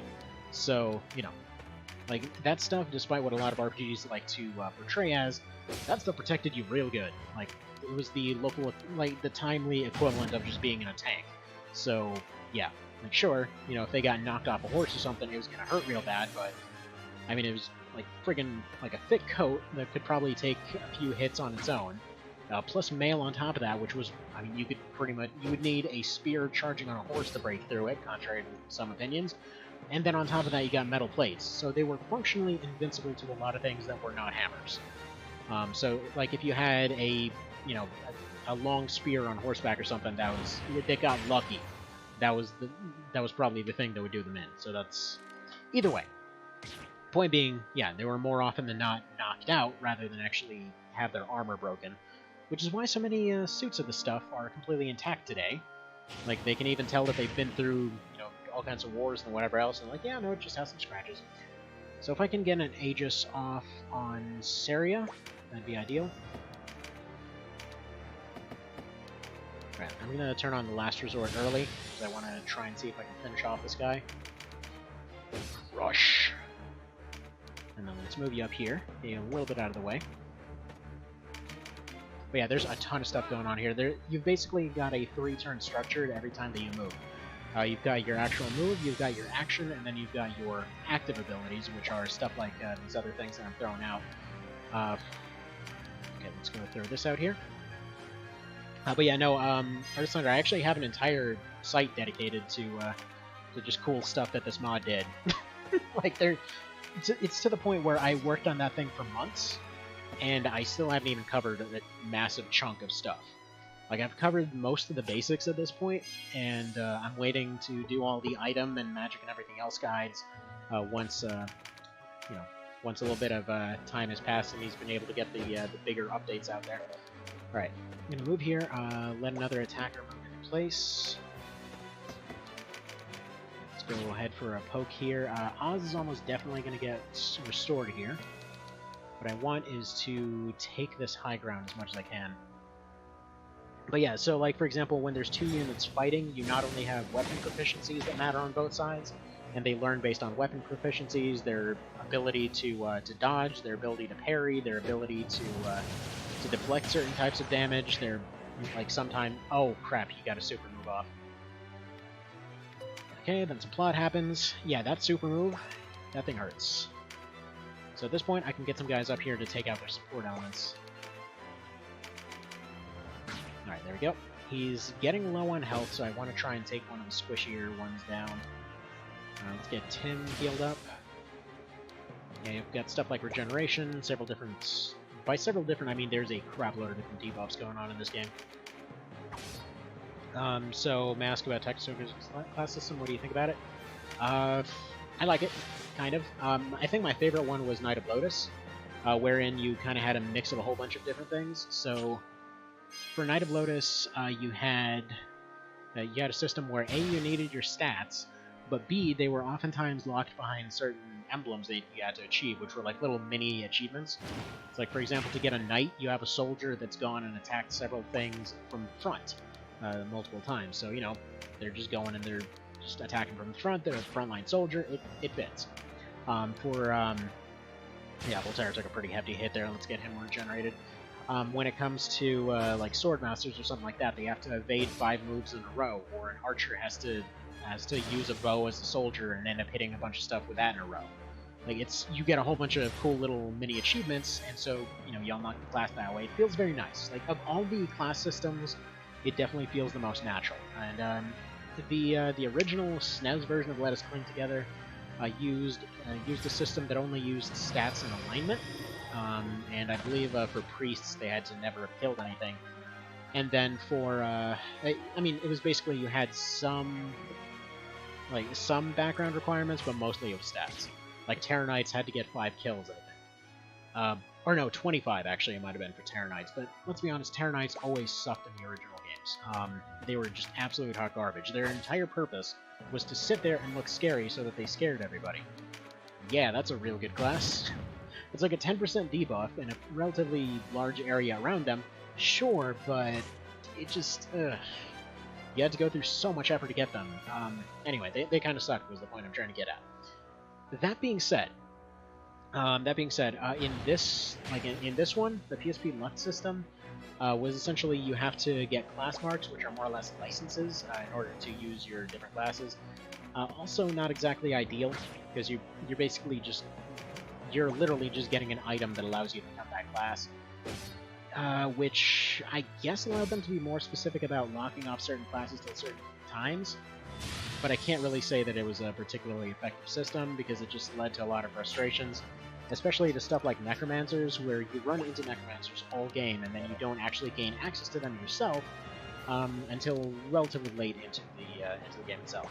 So that's actually one of the things he's fixing in the mod currently. It's part of the next patch apparently, that you can pick them up pretty early. But yeah, it's just it awkwardly gated off certain things, including the fact that when you use the negotiation skills, so in all the TO games you just basically can go up to a unit that's weakened and talk to them, and just basically say, hey, can you go ahead and join my team? That'd be pretty sweet. And sometimes they do, sometimes they don't. You know what? I think we're gonna. Yeah, the Skutum actually does more damage than his spear in this case. But I purposely want him to take some damage so that I can throw another Aegis out here to get her recovering, because I don't have any proper recovery until she gets her turn. She has unlocked the ability to use the items that I need her to, but still.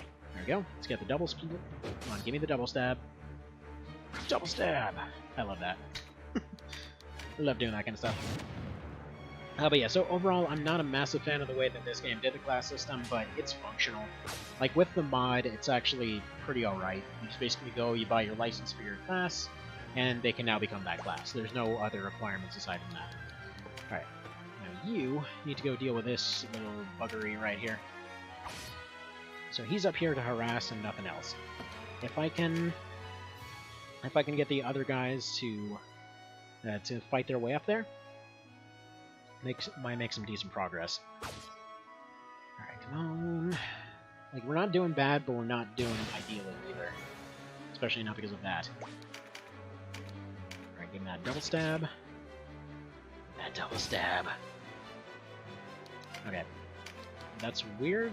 For some reason she decided not to counter. I guess she's just got a bad angle. Alright, come on, Mathild. Survive it. Good. So she dodged. One of our heavy hitters is still out of commission. Come on, roll 45. Yes! Here, roll 45. Come on. Give me your turn. Okay, she got the regen before she got anything else. Perfect. Oz will continue getting healed back up until I can do something about that healer. Which is going to be a couple turns. We still have to survive it out. Come on, Berserker. Get yourself back in the game. Alright, you continue carving this one down. They're not going to get healed anytime soon. Oh, god dang it. Yeah, they must have gotten their turns at the same time. So there we go. That's one of our heavy hitters down. Come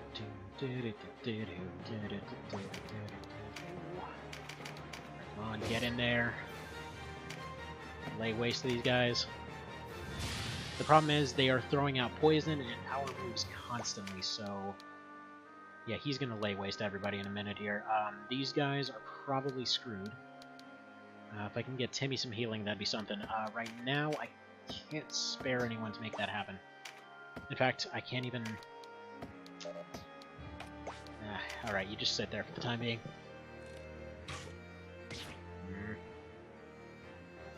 It's not good at all. If I can get the healer distracted for one turn, then we're in good shape.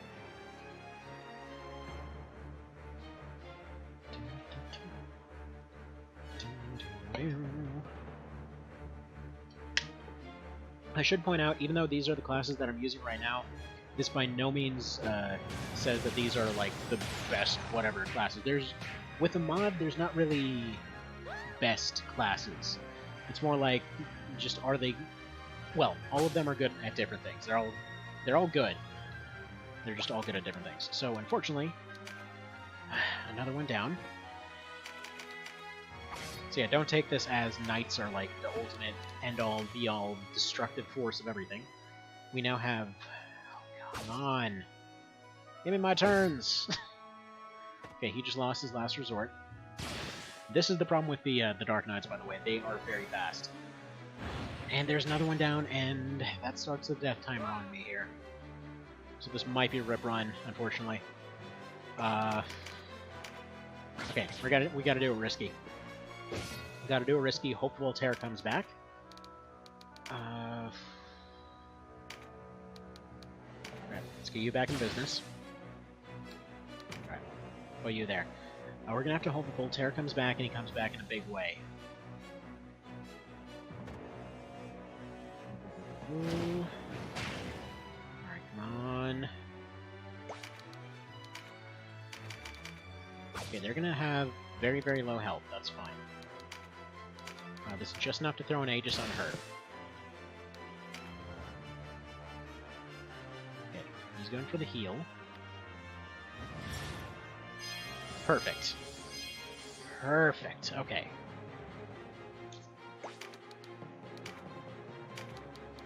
And, there we go, he's silenced.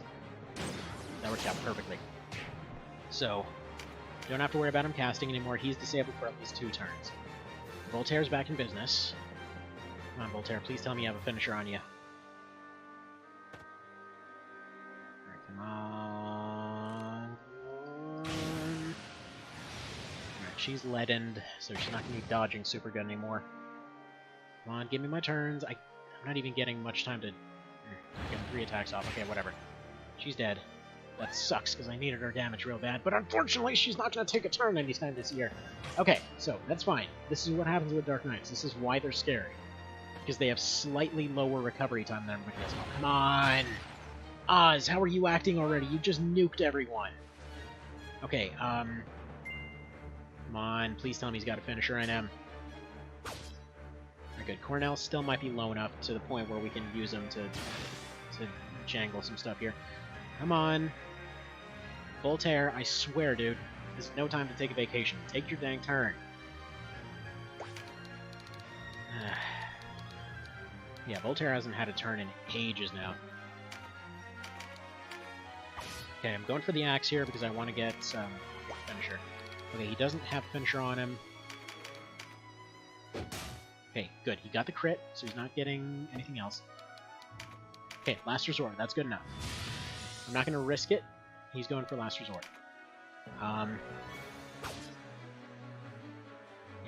Eddard's out of business for now. Volkert's got another turn coming up. Healer guy can't do anything.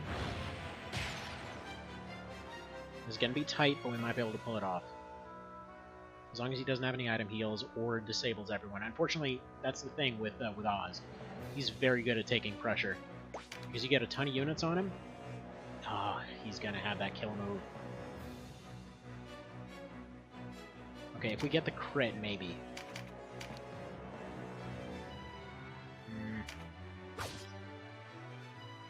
Because we just got to get him to low health. He does not die here.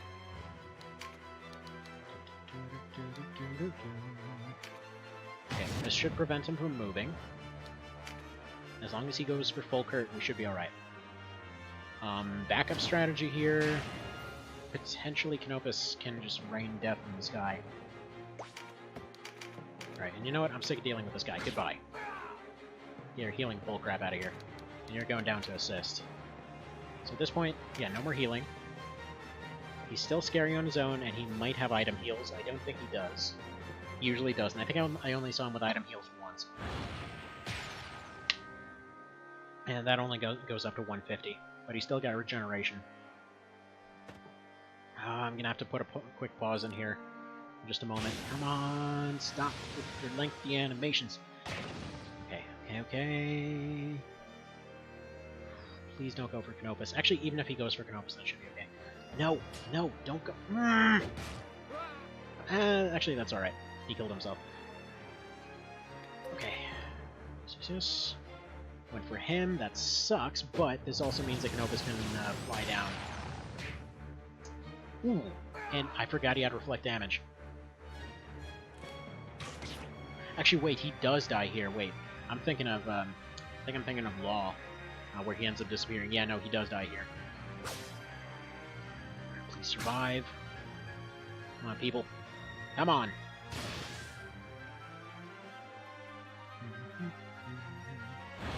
There we go, he's gone. Unfortunately, I couldn't do anything about those casters.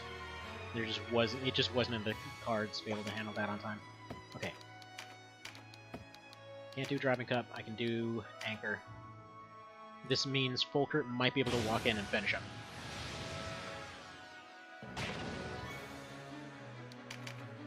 Alright, come on, Folkert. It's all on you now.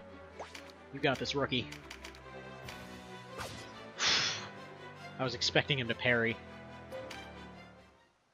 And there we go. There we go. That is one of the big gateways. Friggin' handled. Okay, okay. I'm gonna need to take a quick pause here because I gotta go check on the kiddos, make sure everybody's sleeping alright. So I will be right back.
Alrighty, and we're back.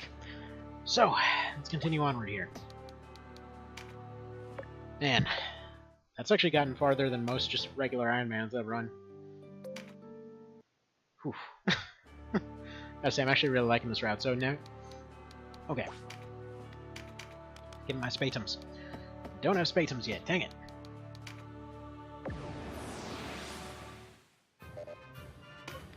Alright, next we got Gamp 2. Fair enough.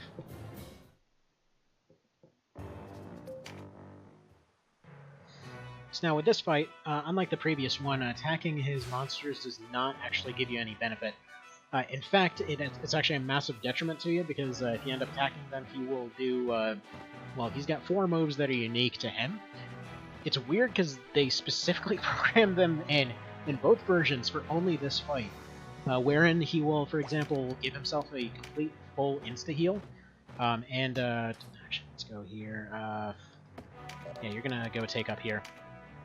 But he basically goes and gives himself a full heal, and on top of that, he'll go ahead and debuff every single one of your units at once, like through the entire map. It's some bull crap, and since this is OV, like in the original game, if you had something like True Strike, Stagger didn't even matter, because, you know, you just basically had, well, a constant permanent to your dodge, or a constant permanent to your accuracy or something like that. So there were a bunch of skills that just more or less nullified the impact of this fight. In One Vision, yeah, no, if he ends up getting that move on you, they are going to gain some ground. So what we're going to do is we're just going to push past all his guys. I want these lizards gone in particular. The monsters will take some good amount of time to build their points up, so I want to go ahead and make sure nobody touches them at all. In fact, I probably should have taken off counter hit before coming here. But yeah, so Earth Sunder, again, to kind of reiterate from earlier, best class system almost definitely goes to Knight of Lotus, the GBA game. Alright, that should be Lizard 1 almost done. I'm actually not... I'm gonna go ahead and save their last resorts for now. In fact, let's go over here. No, let's go here. This will drag them off to the left a little bit, which is what I want. He's going to go Hobongo, give himself a little bit of regen. They're going to kind of skirt left for the most part, which will then allow everybody else to get into position. I want the Knights to be able to put them into a box, more or less. So if I can put a bunch of these creatures in the boxes, good enough. Let's skip the bag, let's go this way. One hard hitter over here to help deal with lizards. Everyone else just needs to charge towards Gamp. He is a very tough guy, but if we have 3 finishers ready to go from the heavy hitters, we should be good. Excellent. Okay, got the block. Getting the hits. Bear in mind, I know I've mentioned this before, but for anyone that's here that's new from before, in general, okay, we might actually need that Cockatrice gone, because that will be enough to give them points. And I don't want that to happen. But I should probably mention that, yeah, levels do not matter that much in the One Vision mode. You're getting very little stats from your actual level. Yeah, in fact, we're gonna take out the Cockatrice. I know it's gonna give us some problems, but I cannot afford everyone getting petrified. They are fast. They petrify with pretty alarming regularity. And I only have 3 units that can actually deal with petrification. So Charm and petrification are gonna be terrifying. Charm less so, because I can just smack somebody out of it, although the fact that I have kind of few options for that isn't too great. Yeah, go ahead and do that. Yeah, they're also blocking my way. Crap. Alright, so let's go ahead and see that move. This is gonna take a pretty vast amount of time, but whatever. I wanna... Okay. He doesn't have any damage, so that doesn't matter. Please tell me it's the one that just ruins casters and or rangers. Ah, that's False Strike. Crap. It's not the right one. I don't know if it's... I think it's locked to what each one does. One does False Strike, one does Stagger, one does False Flight, and I believe the last one just reduces your melee, or reduces your magic, something like that. Anyway, we're gonna start working on him.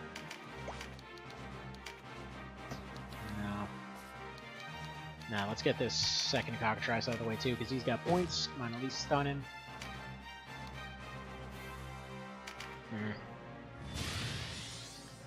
Yeah, we didn't get good positioning.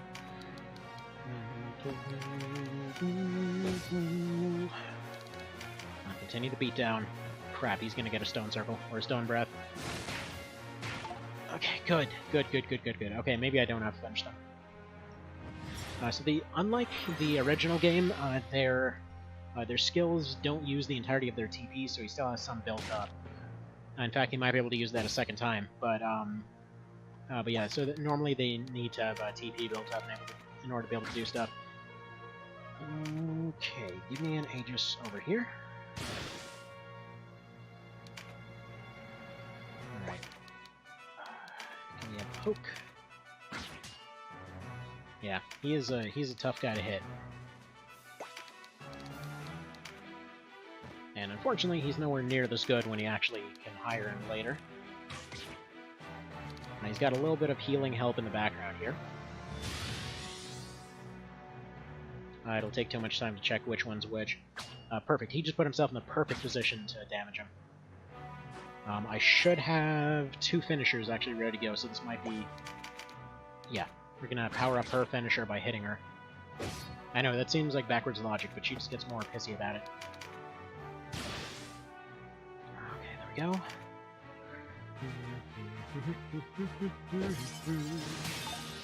Okay, good. Good. If that finisher would have hit him, it would have removed his finisher. Which, yeah, hammer finishers, they are very, very good for disabling. Because, yeah, Tyrant's Mace will delete all TP, so no active skill abilities, no finishers, no nothing. They're just reset to default.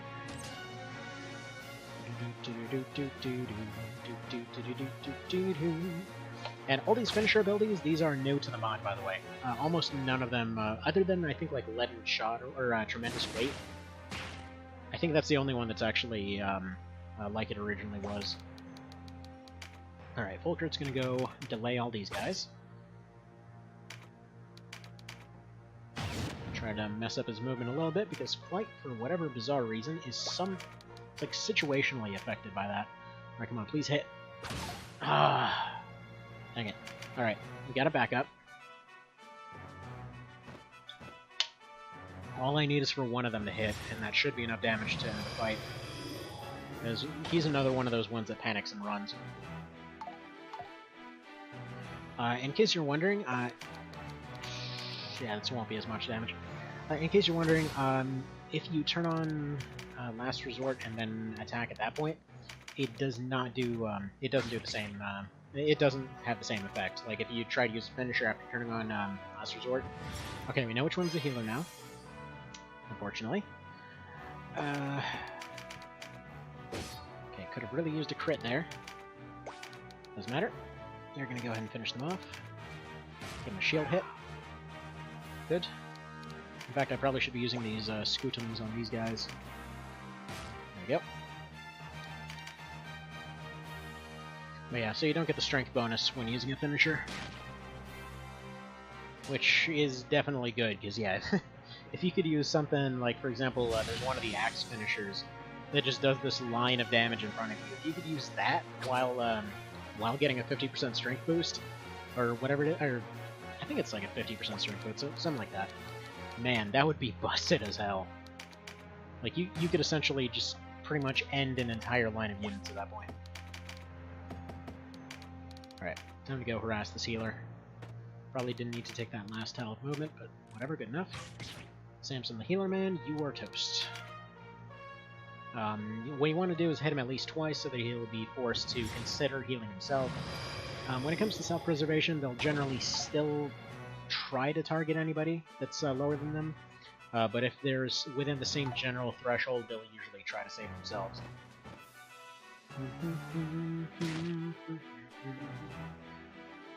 Okay, it's funny, he had an Empower on him, and he decided to attack the guy that's encased in stone. Actually, they're all going after Voltaire, that's weird. They should not be wanting to do that. Alright, whatever, let's get Zang out of here. Don't want anyone else getting stoned. I know he's gonna heal himself. Oh no, he's just gonna give himself sidestep. Okay, perfect.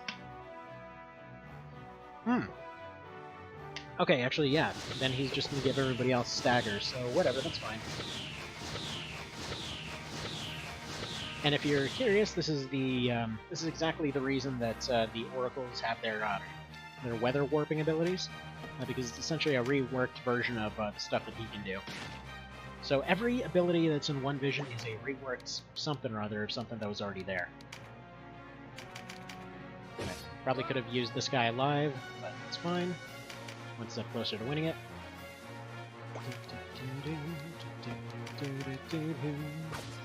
Yeah, I had to risk it. Let's go use Ruination. Low chance to hit, but I'll take it. Alright, and let's get you around the side. Go for the double stab. Crap.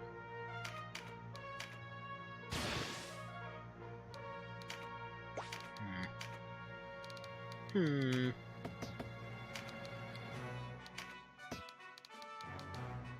I'm just gonna move her up here.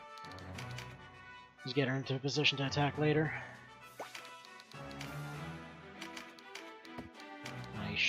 No, looks like he is immune to stun. Alright, give Voltaire a little bit more health.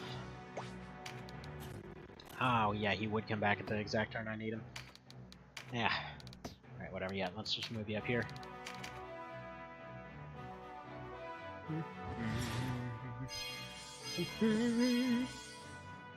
I'm gonna leave the two Griffins, not because I'm gonna recruit them later, but just because they're there. No matter what you do, by the way, Benga and Zanga will always be dead by the time you get to them. It's kind of implied that they just died during the war.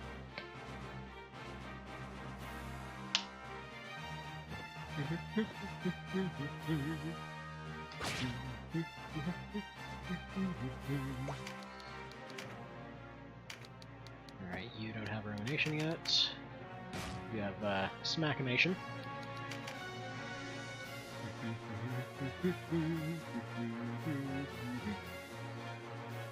What the hell? I don't actually know what he just did there. He just somehow aged himself. You're not supposed to be able to do that, and that feels like it was just some weird bug. Alright, come on, double stab. Yes! Okay, good, good, good. He's a little bit lower. In fact, it's worth considering taking the shot. No, it isn't. Never mind. Samson, please. Once we get Instill Air on him, by the way, he's gonna be a lot more threatening.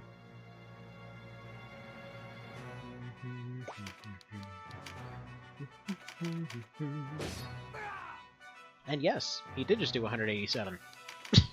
He's a very, very strong boy. This is why you stack strength.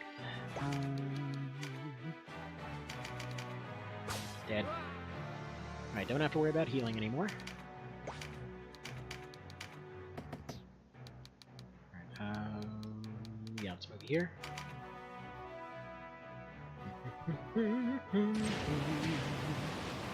That's fine.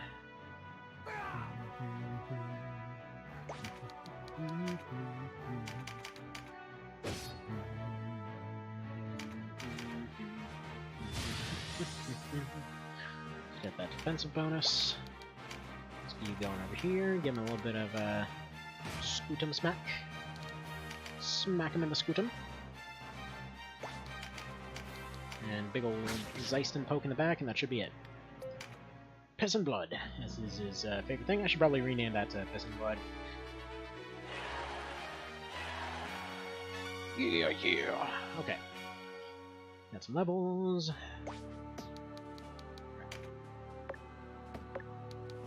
Stop by a Balmusa real quick, just to double check on those Spatums. Dang it. I don't know why I keep hoping that they're there, but they're not.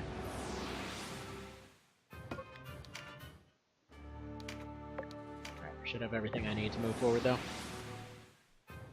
This is all kind of like a little side adventure, as it were, because you're just going off to figure out what happened to, what's his face? To, Gildas. So this is the one that you really, really need, need Holy Waters for. I already picked those up earlier. See, the run thing isn't moving. Wait, what? What do you mean the run thing isn't moving? I just looked, it's moving.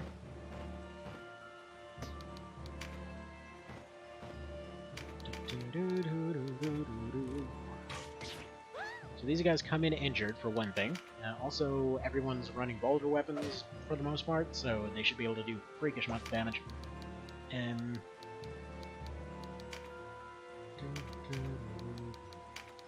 Oh, right. They aren't 2 tiles anymore. Crap. This is why I was considering running fencers at some point.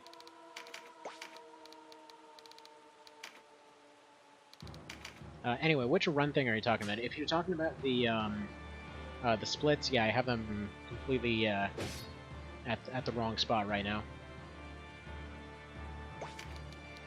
Wait, you're losing it? What? What happened?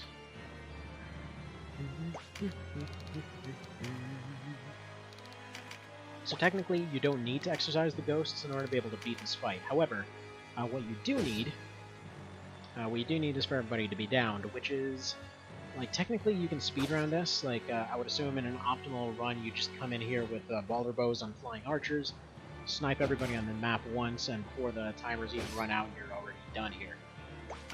That being said, again, it's OD, so that's not going to happen. So we need to slowly work our way through. Oh, with your 25%. Whatever. Alright, you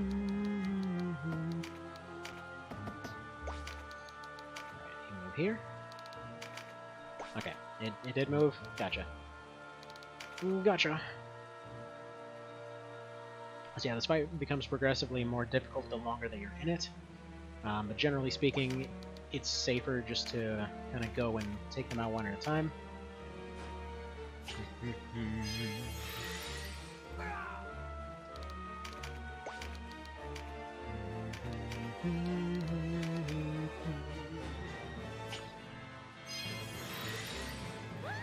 There we go, that's 2. That will be 3. And yeah, luckily, since this is one vision, though, Aurelius will go around and actually get some exorcisms done while everybody's going off and doing their own stuff. So while I would have appreciated getting more holy waters on people, that's kind of what we're working with for the time being. It's fine. It's good enough. We've got 3 units that can holy water. That's good enough. We're gonna have to re-down that ghost. Probably gonna have Nopus take care of that. Whatever.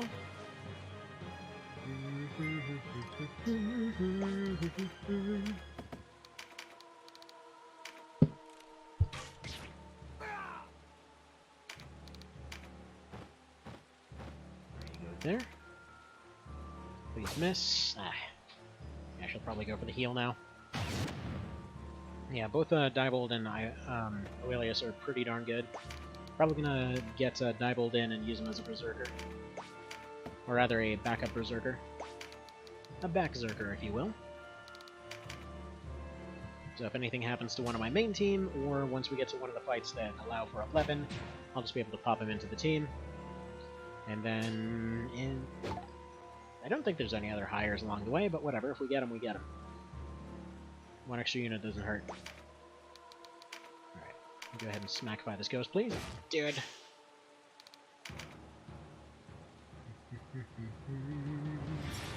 And finally, the splits will be able to be updated after this part, because I don't know how many times I ended up hitting the spacebar earlier. I definitely have to move the split timer to a different button. I just figured I should probably put it on the one button that I can hit the easiest. And go down here to work on that skeleton. Alright, you're gonna cut, you're gonna back up. You go here, you're gonna exercise. See, this is handy. Original game, you would have had to either speedrun the entire map, or you would have had to go in and do this a little bit differently. I shouldn't have done it that way. Crap.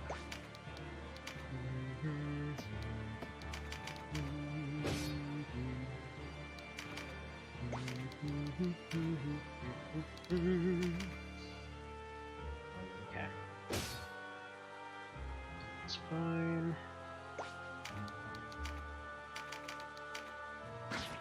There we go, he's down. Next turn, that berserker will exercise. You move down here.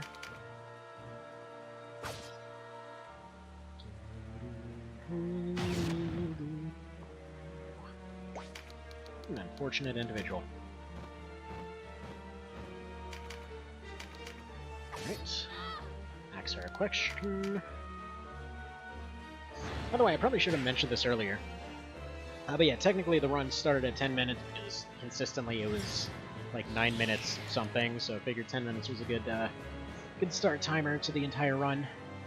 I know it's kind of absurdly late to be mentioning that, and it's a really long run to begin with, Also, I should really move that snowman. It just occurred to me that it's actually obscuring what it needs to be not obscuring. Hang on. Quick pause.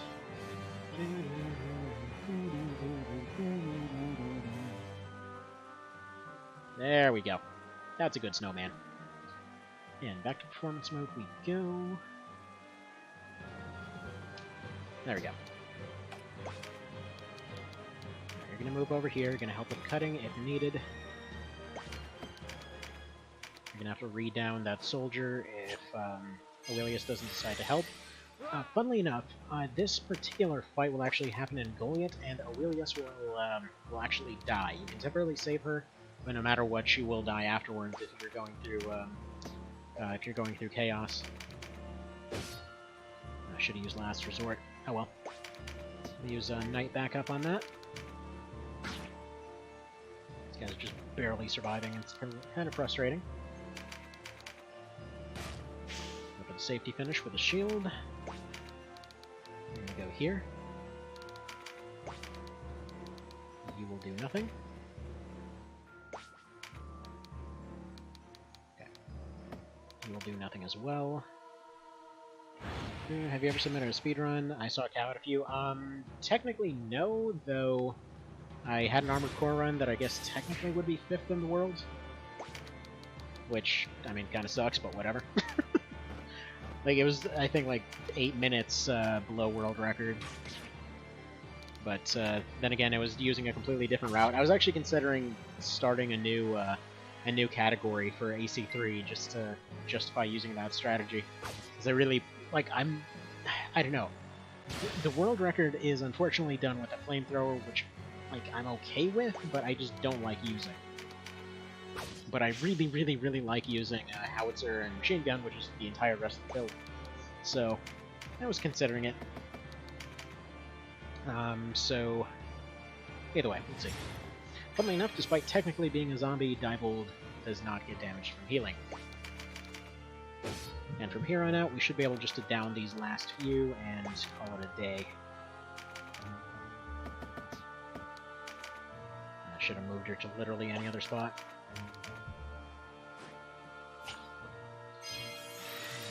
There we go. So yeah, I might be submitting this one. We'll see. I mean, like, it's jankily done, to be honest. I've done the timers all completely wrong and whatever else, but who knows? Maybe somebody will consider it. Might get immediately rejected. Even though technically it would be the only one of this category. There we go, that's the fight.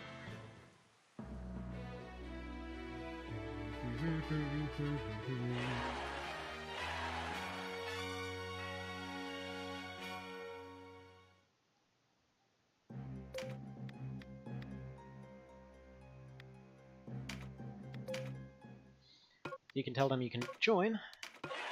Diebold, yes. Aurelius, no. It's like, yeah, we'll take your brother. You go away. Alright. Now then, we're just gonna give him whatever we've got laying around. We'll probably give him better gear later. Oh, wait, right. It might help if we actually have him as the right class, huh? We don't want a Terror Knight. Actually, he came in with his proper equipment. I'm just a doofus.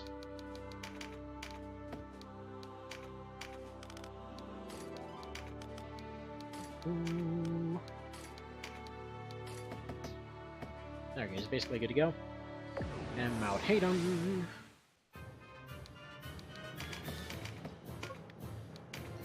Yep.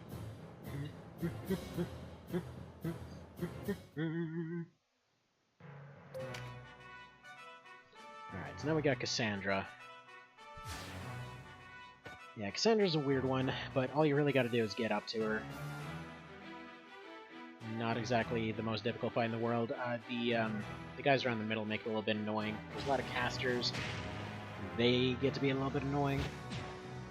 But yeah, you can just kind of pressure her right from the very start. This is actually one that was considered to have a unique item added at the end of the fight. In that Rakes was actually going to put in a thing where she actually has... Okay, hang on, I should take a step back here. So in the mod, the Ring of the Dead works like it does in all previous iterations, in that if you have the ring, you can just become a lich. So that's kind of the way that it works as a class mark in this game. So yeah, you find a Ring of the Dead, it functions as a class mark, you are just able to become a lich now. Previously, there was this whole nonsensical requirement where you had to go get a unit, you had to turn them into a zombie, you had to turn them into a skeleton, or a ghost or whatever else, and then, you know, you basically had to go get a Ring of the Dead. Then they could only put it on one floor of the Palace of the Dead, which is stupid, because the previous requirement was literally just like, oh, are they good at casting? Good. Did you put the ring on them? Good. Did they die? Good. And then they die, and then they come back as a lich. So it was pretty simple to get. In this case, it's very, very different. There was a % chance in Night of Lotus, which, you know, whatever. But still was pretty cool. Like, it was one of those ones where, you know, if somebody was a really good caster and then they died, and then they just came back as a skeleton. Like, man, that was awesome! You know, that kind of stuff is pretty cool. So the whole cool part about the Angels and Liches were that they were not exactly common, but in most cases, if somebody did repeated runs, they would accidentally find it. The Lich and Angel in this game, yeah, no, there's no way in hell anyone found that crap without a die. Like, unless they were super obsessive about some of the most boring parts of the game for no apparent reason. Like, they really, really overestimated how interesting some of the really crappy elements were. So, there we go. Anyway, that guy's gone. I'm gonna take down this one because there's just the opportunity to do so right now. This is more a safety thing than an actual necessity. Probably Denim's gonna be able to take out Cassandra up there without too many issues. But just in case they end up going in and focusing down Canopus over there, and they end up damaging Denim too much, then we're gonna have issues. So I just prefer not to risk it. Not this far into the run. There we go, give him a little bit of defense. Not that he really needs it, because he is one very tough cookie right now. And this is another one of those reasons that I really like using Berserkers on this, because conveniently, if you put one right there, it's one of those few little optimizations that I did put in here, that you will have just enough time to be able to run and get both of them. Some of the slower classes will be just shy being able to. Pretty much any faster class will be able to get at least 2 exorcisms off. Actually, here, let's do this.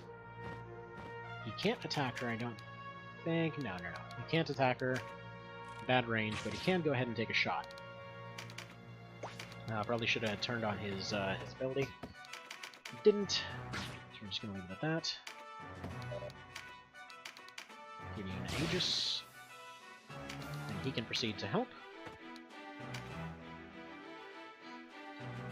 But yeah, this run is less about the time, more so about just being able to beat it without ever saving, without ever doing anything else, within a couple days. This is more than likely going to continue on to tomorrow. Like, we're already into Chapter 3 at this point, but we haven't even gotten to the Northern Invasion, which is like a couple hours on its own, so either way, we'll get there. But in case multiple people do, you know, you might as well have a time on there. Let's turn on Last Resort, and end Cassandra, because her defense should be low enough that this completely wrecks her. Yeah, there we go. One more shot should do her in. So, Mr. Canopus, if you would do the honors... Alright.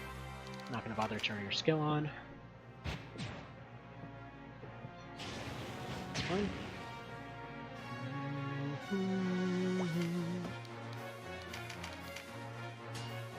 Of course. Give these guys a little bit more weapons training. I want them all to have Ruination if it's possible. They get to move twice, and then Canopus finishes this fight.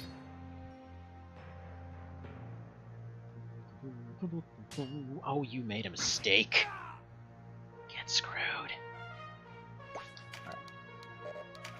This should be a good safe spot. You would think the smoke would obstruct his vision a little bit, but he's perfectly fine.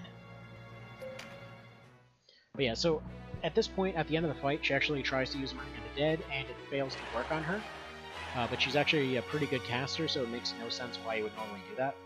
Not to mention, like, the way that it's explained in this game is like, oh yeah, she just wasn't in the right spot to use it. So yeah, kind of a dumb explanation, but yeah, if it's basically, since it's going to be a class mark, Rakes was saying that he was gonna specifically put an item that drops as a treasure item. That's basically like a fake Ring of the Dead or a defective one. Just to kind of explain why it didn't work on her. Not that becoming a lich would really help. They're not technically undead or whatever. That's just basically something that that got carried over from the SNES version, where you actually did have to die to become a lich. We're gonna play this one relatively safe, because I need to form up lines before anything else. So he's gonna go ahead and snipe. These guys are gonna move down. I'm gonna have my yeah, I'm gonna have the berserkers take 2 tiles this way and 2 tiles this way. So they're gonna be just out of range, but that'll get those skeletons out early, or those ghosts out early. Meanwhile, the pikemen are gonna form up on the front. Until you get steadfast, which I'm probably gonna end up picking up steadfast as soon as Baldur armor becomes available. Technically, anyone can use steadfast, but making Baldur armor will automatically grant everybody that, plus a damage bonus. They sacrifice a little bit of defense, but on knights with one-handed spears, it's really worth it. Not to mention at that point they'll have spatums, so that'll probably be my gear going into endgame for them. For the two-hander users, we're probably just going to go for Damask vests and Baldur helms. Those are the sturdiest versions of what they've got going on. They'll make them pretty tanky. Or at least tanky enough.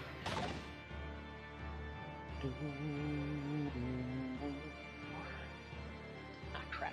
Every time I reach my coffee, it's my turn. And yeah, after this fight, I'm probably going to have to end it. And then, yeah, we're probably going to finish up this run tomorrow. See, I can speedrun stuff. Even if it's not necessarily a fast game. And, you know, I'll look at the speedrun tonight to see what actually happened. Because the thing is, yeah, a sub-4-hour run seems absolutely comical, considering how long this has taken so far. I mean, right now we're at 4:12. And yeah, in order to be able to... Ooh, nice. In order to be able to do sub 4 hours, you have to be able to get up to endgame using this. So this is, again, pre-Northern Invasion. So that's like 6 battles on, or, well, up to 10 battles on its own. I'm just going for a stun here. I can't actually knock him into the pit using a merge unit. Just want to go ahead and make sure he's not casting. Also, he's Diomedes there. Or no, he's not. I believe you can get a Diomedes, though. Anyway.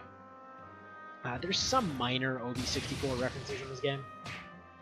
But overall, it's kind of funny because apparently Matsuno was just super adamant about the whole really wanting to disown Knight of Lotus and OB64, despite the fact that they're like 2 of the best of the series. But whatever. Whatever, man. It's like, I didn't technically do them, they don't count. Duh. Yeah. I mean, realistically, moving forward, I really, really hope somebody else besides him. Like, every time that other folks have stepped in, it's been pretty nifty. Like, I think some of the more interesting plot points in the game happened when there were deviations from whatever you wanted. Alright, I'm gonna go take out the ferry for safety. Turn on Last Resort. Now, what I like about Last Resort also is it's kind of like a diet stored finisher move. So finisher moves you get at 100, but there's a lot of abilities that can drain you of TP. Like more specifically the common Tyrant's Mace, which tends to come in and, well, it does a good bit of damage, but yeah, it deletes all your TP. So if you were counting on a finisher, that'll get rid of it. If you're using Last Resort, it'll essentially come in and store it. So unless they use a spell on you, which like familiars and stuff will do, but this only happens if they've got nothing better to worry about. As long as you give them something better to worry about, they're not going to bother dispelling you. Again, let's go for the double stab. Give me my double stab. Why didn't you double stab? You fool! Okay, spike shield. Actually, that's pretty handy. Don't suppose you got a shot? Yeah, that might be enough. Nah, it wasn't enough. Gotta get her into actual critical.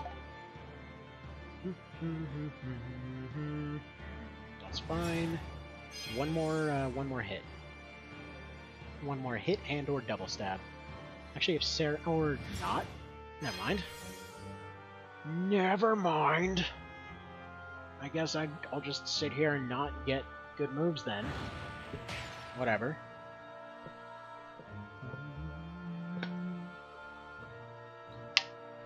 Ah, that delicious, very average tasting coffee.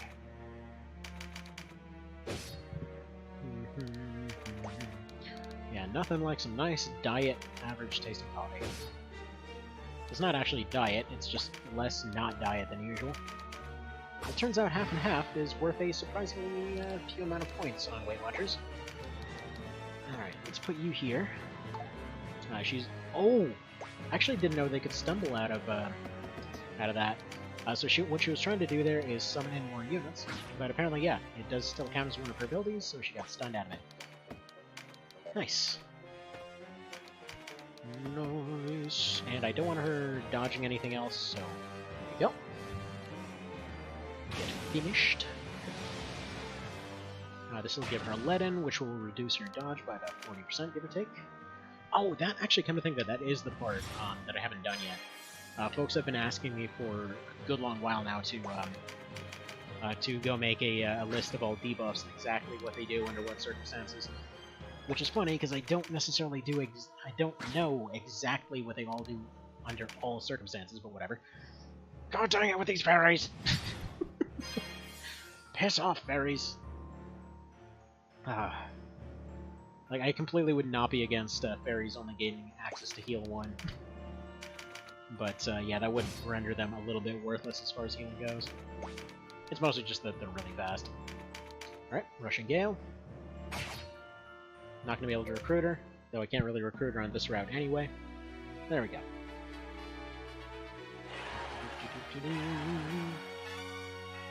Good. Vartans are up.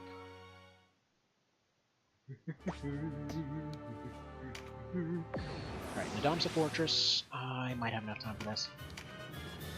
Because this also might be the end of the run, and I'm sick of starting runs on the exact 5 minutes that they die, so we'll see. Okay, so you fight Gildas. So this is a neutral route only type situation. We do have exorcisms, we should have just enough to take care of these ghosts here. As long as I get good, let's go safety Canopus here. Where is it? Yeah, whatever. We'll just do dodge. Apparently I somehow didn't get a fortifying basin. I usually do get a drop by this point.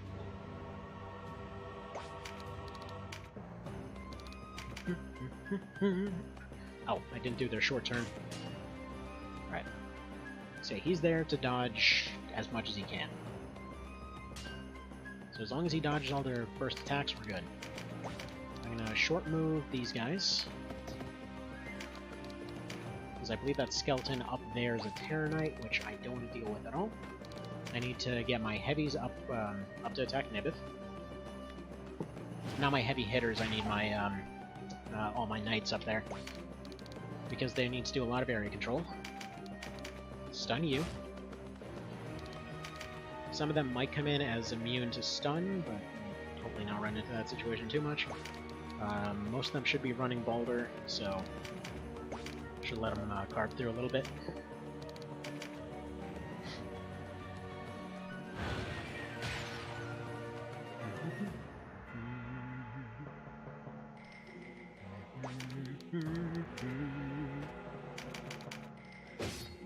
Alright, build up that TP, give me my last resort.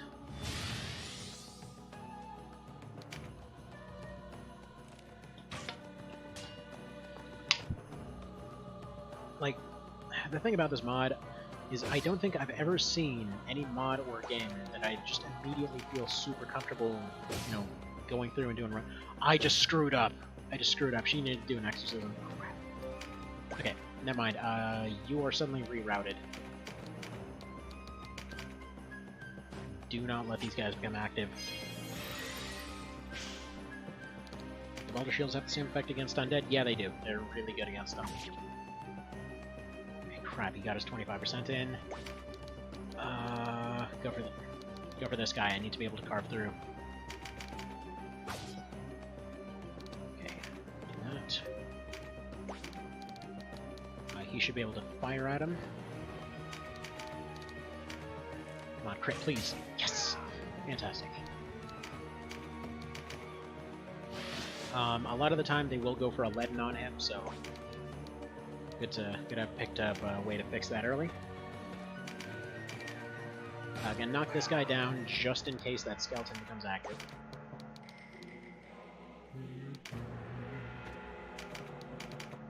Scoot him you. And scoot him you. There we go. So this should disable all of them. Nice thing is they can't counterattack when they're stunned too. So it's 50% chance of not taking their next action. Active moves do not apply. Active moves will always succeed regardless of whatever's going on. But yeah, any direct actions are blocked. At least have a good chance to be blocked. They're still only doing 50% counter hit damage, so that's not going to be a kill on him. Still fades. Okay, that one faded as well. Okay, I need this one gone. And then I'm going to have to pick up some holy water later. That's probably going to be the first step of the next part if we get there. Crush. Again, this is why you stack strength, because he's so good. Thankfully that archer is completely worthless. Both of them seem to be. He's going for... crap. Why does he come in with rank 6? What the hell is that? That would have been a fantastic time to crit, or whatever. Let's throw some mages out there. I should have thrown down on the berserk. Please tell me you can holy... No. Alright.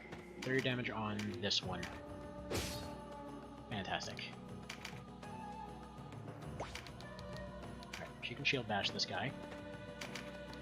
I'm only moving her here for the sake of getting her out of the way.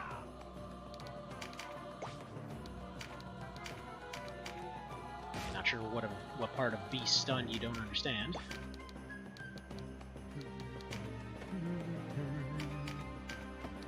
Has Iceland got range here? No. Crap. Whatever. Let's move you up this direction. It's at least a way for him to go. Yeah.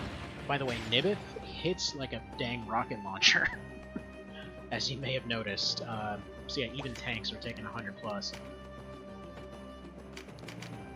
It's just what he does. So I was hoping to have the resilience move for Ignobus at this point, but it doesn't look like that's in the cards, so he's just gonna have to dodge everything else and hope he survives one of those hits. It's probably gonna do like 150 if he decides to target him.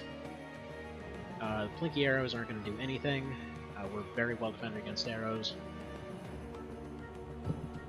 Basically, arrows will decide how much they do based on vitality, and every piece of equipment that I have on basically everyone will boost their vitality like crazy. Okay, so I lost one of my item users because of that stupid shackle. I can't spare the time to unshackle him, so he's just gonna have to wait.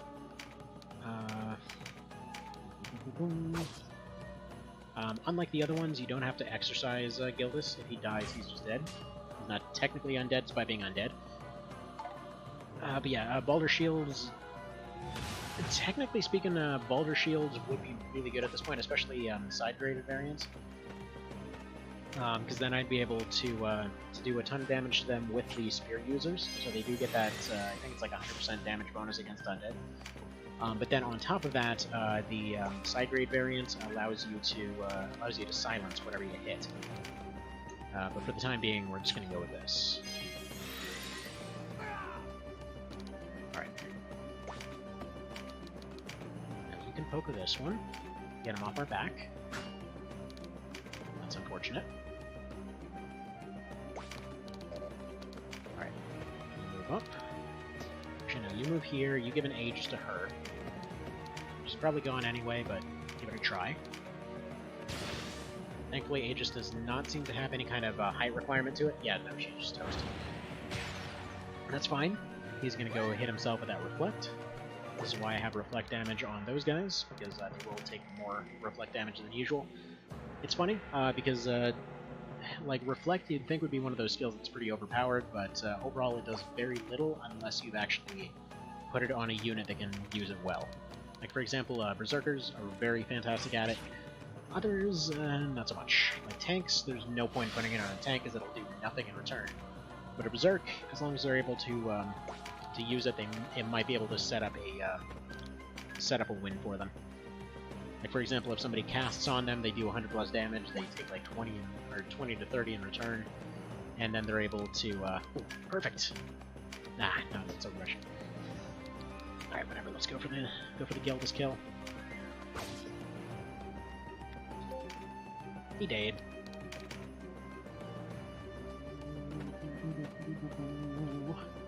Actually, one other build that I was considering up to this point is Sword and Board Warlocks, because their Mind Blast ability is both very cheap and allows you to stun lock things. So if you run up to something and just repeatedly Mind Blast it, their RT will just continue going up and up and up. So you can just keep something in place for a very long amount of time, allows you to keep certain units from acting. Very useful, but not going to be super good on a speedrun. Oof, and she's going for the Shackle. Or he's going for the Shackle. Somehow missed the 77. Sure. Well, somehow she... How the crap do you not have your rank 2 yet? We're in chapter 3. And he's dead? Or... Interesting. For some reason he chose not to run. Okay, dead. Then he becomes a birdie?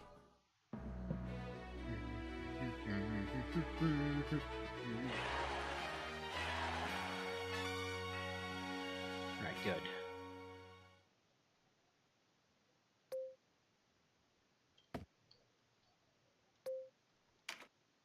Alright, sorry, was trying to do the splits there. So now Chariot decides to piss off to go do some plot stuff. This is where she derails the plot in neutral, which I guess makes a bit more sense. Because she actually is off by her own, she actually was left behind, so for once it makes sense for her to act like a complete doofus. Retreat? Yes. And yeah, you end up making this particular trek twice. Okay, now we go back to Almorica. And yeah, I'm gonna go ahead and pause it right there, because I do have to get on with other things here. But yeah, so the next part is Almorica with Gildora and what's his face? Zabos. So that fight is a very long fight in a lot of cases. But yeah, that'll be that for now. So we'll go ahead and save it right there. Again, it's not a save state until next time. I'm just gonna leave this exactly as is until tomorrow, and then we'll kind of leave it as that. So yeah, so far this is going really well. This is actually technically one of the farther runs I've done so far. The farthest I got on an Iron Man run, only because of a really stupid mistake, was just after Chariot. So we're almost there. We basically have this, Zabos, and then I believe we have the Chariot arc after that, and then we have the Northern Invasion. So we're getting very close. So I'll see you guys next time.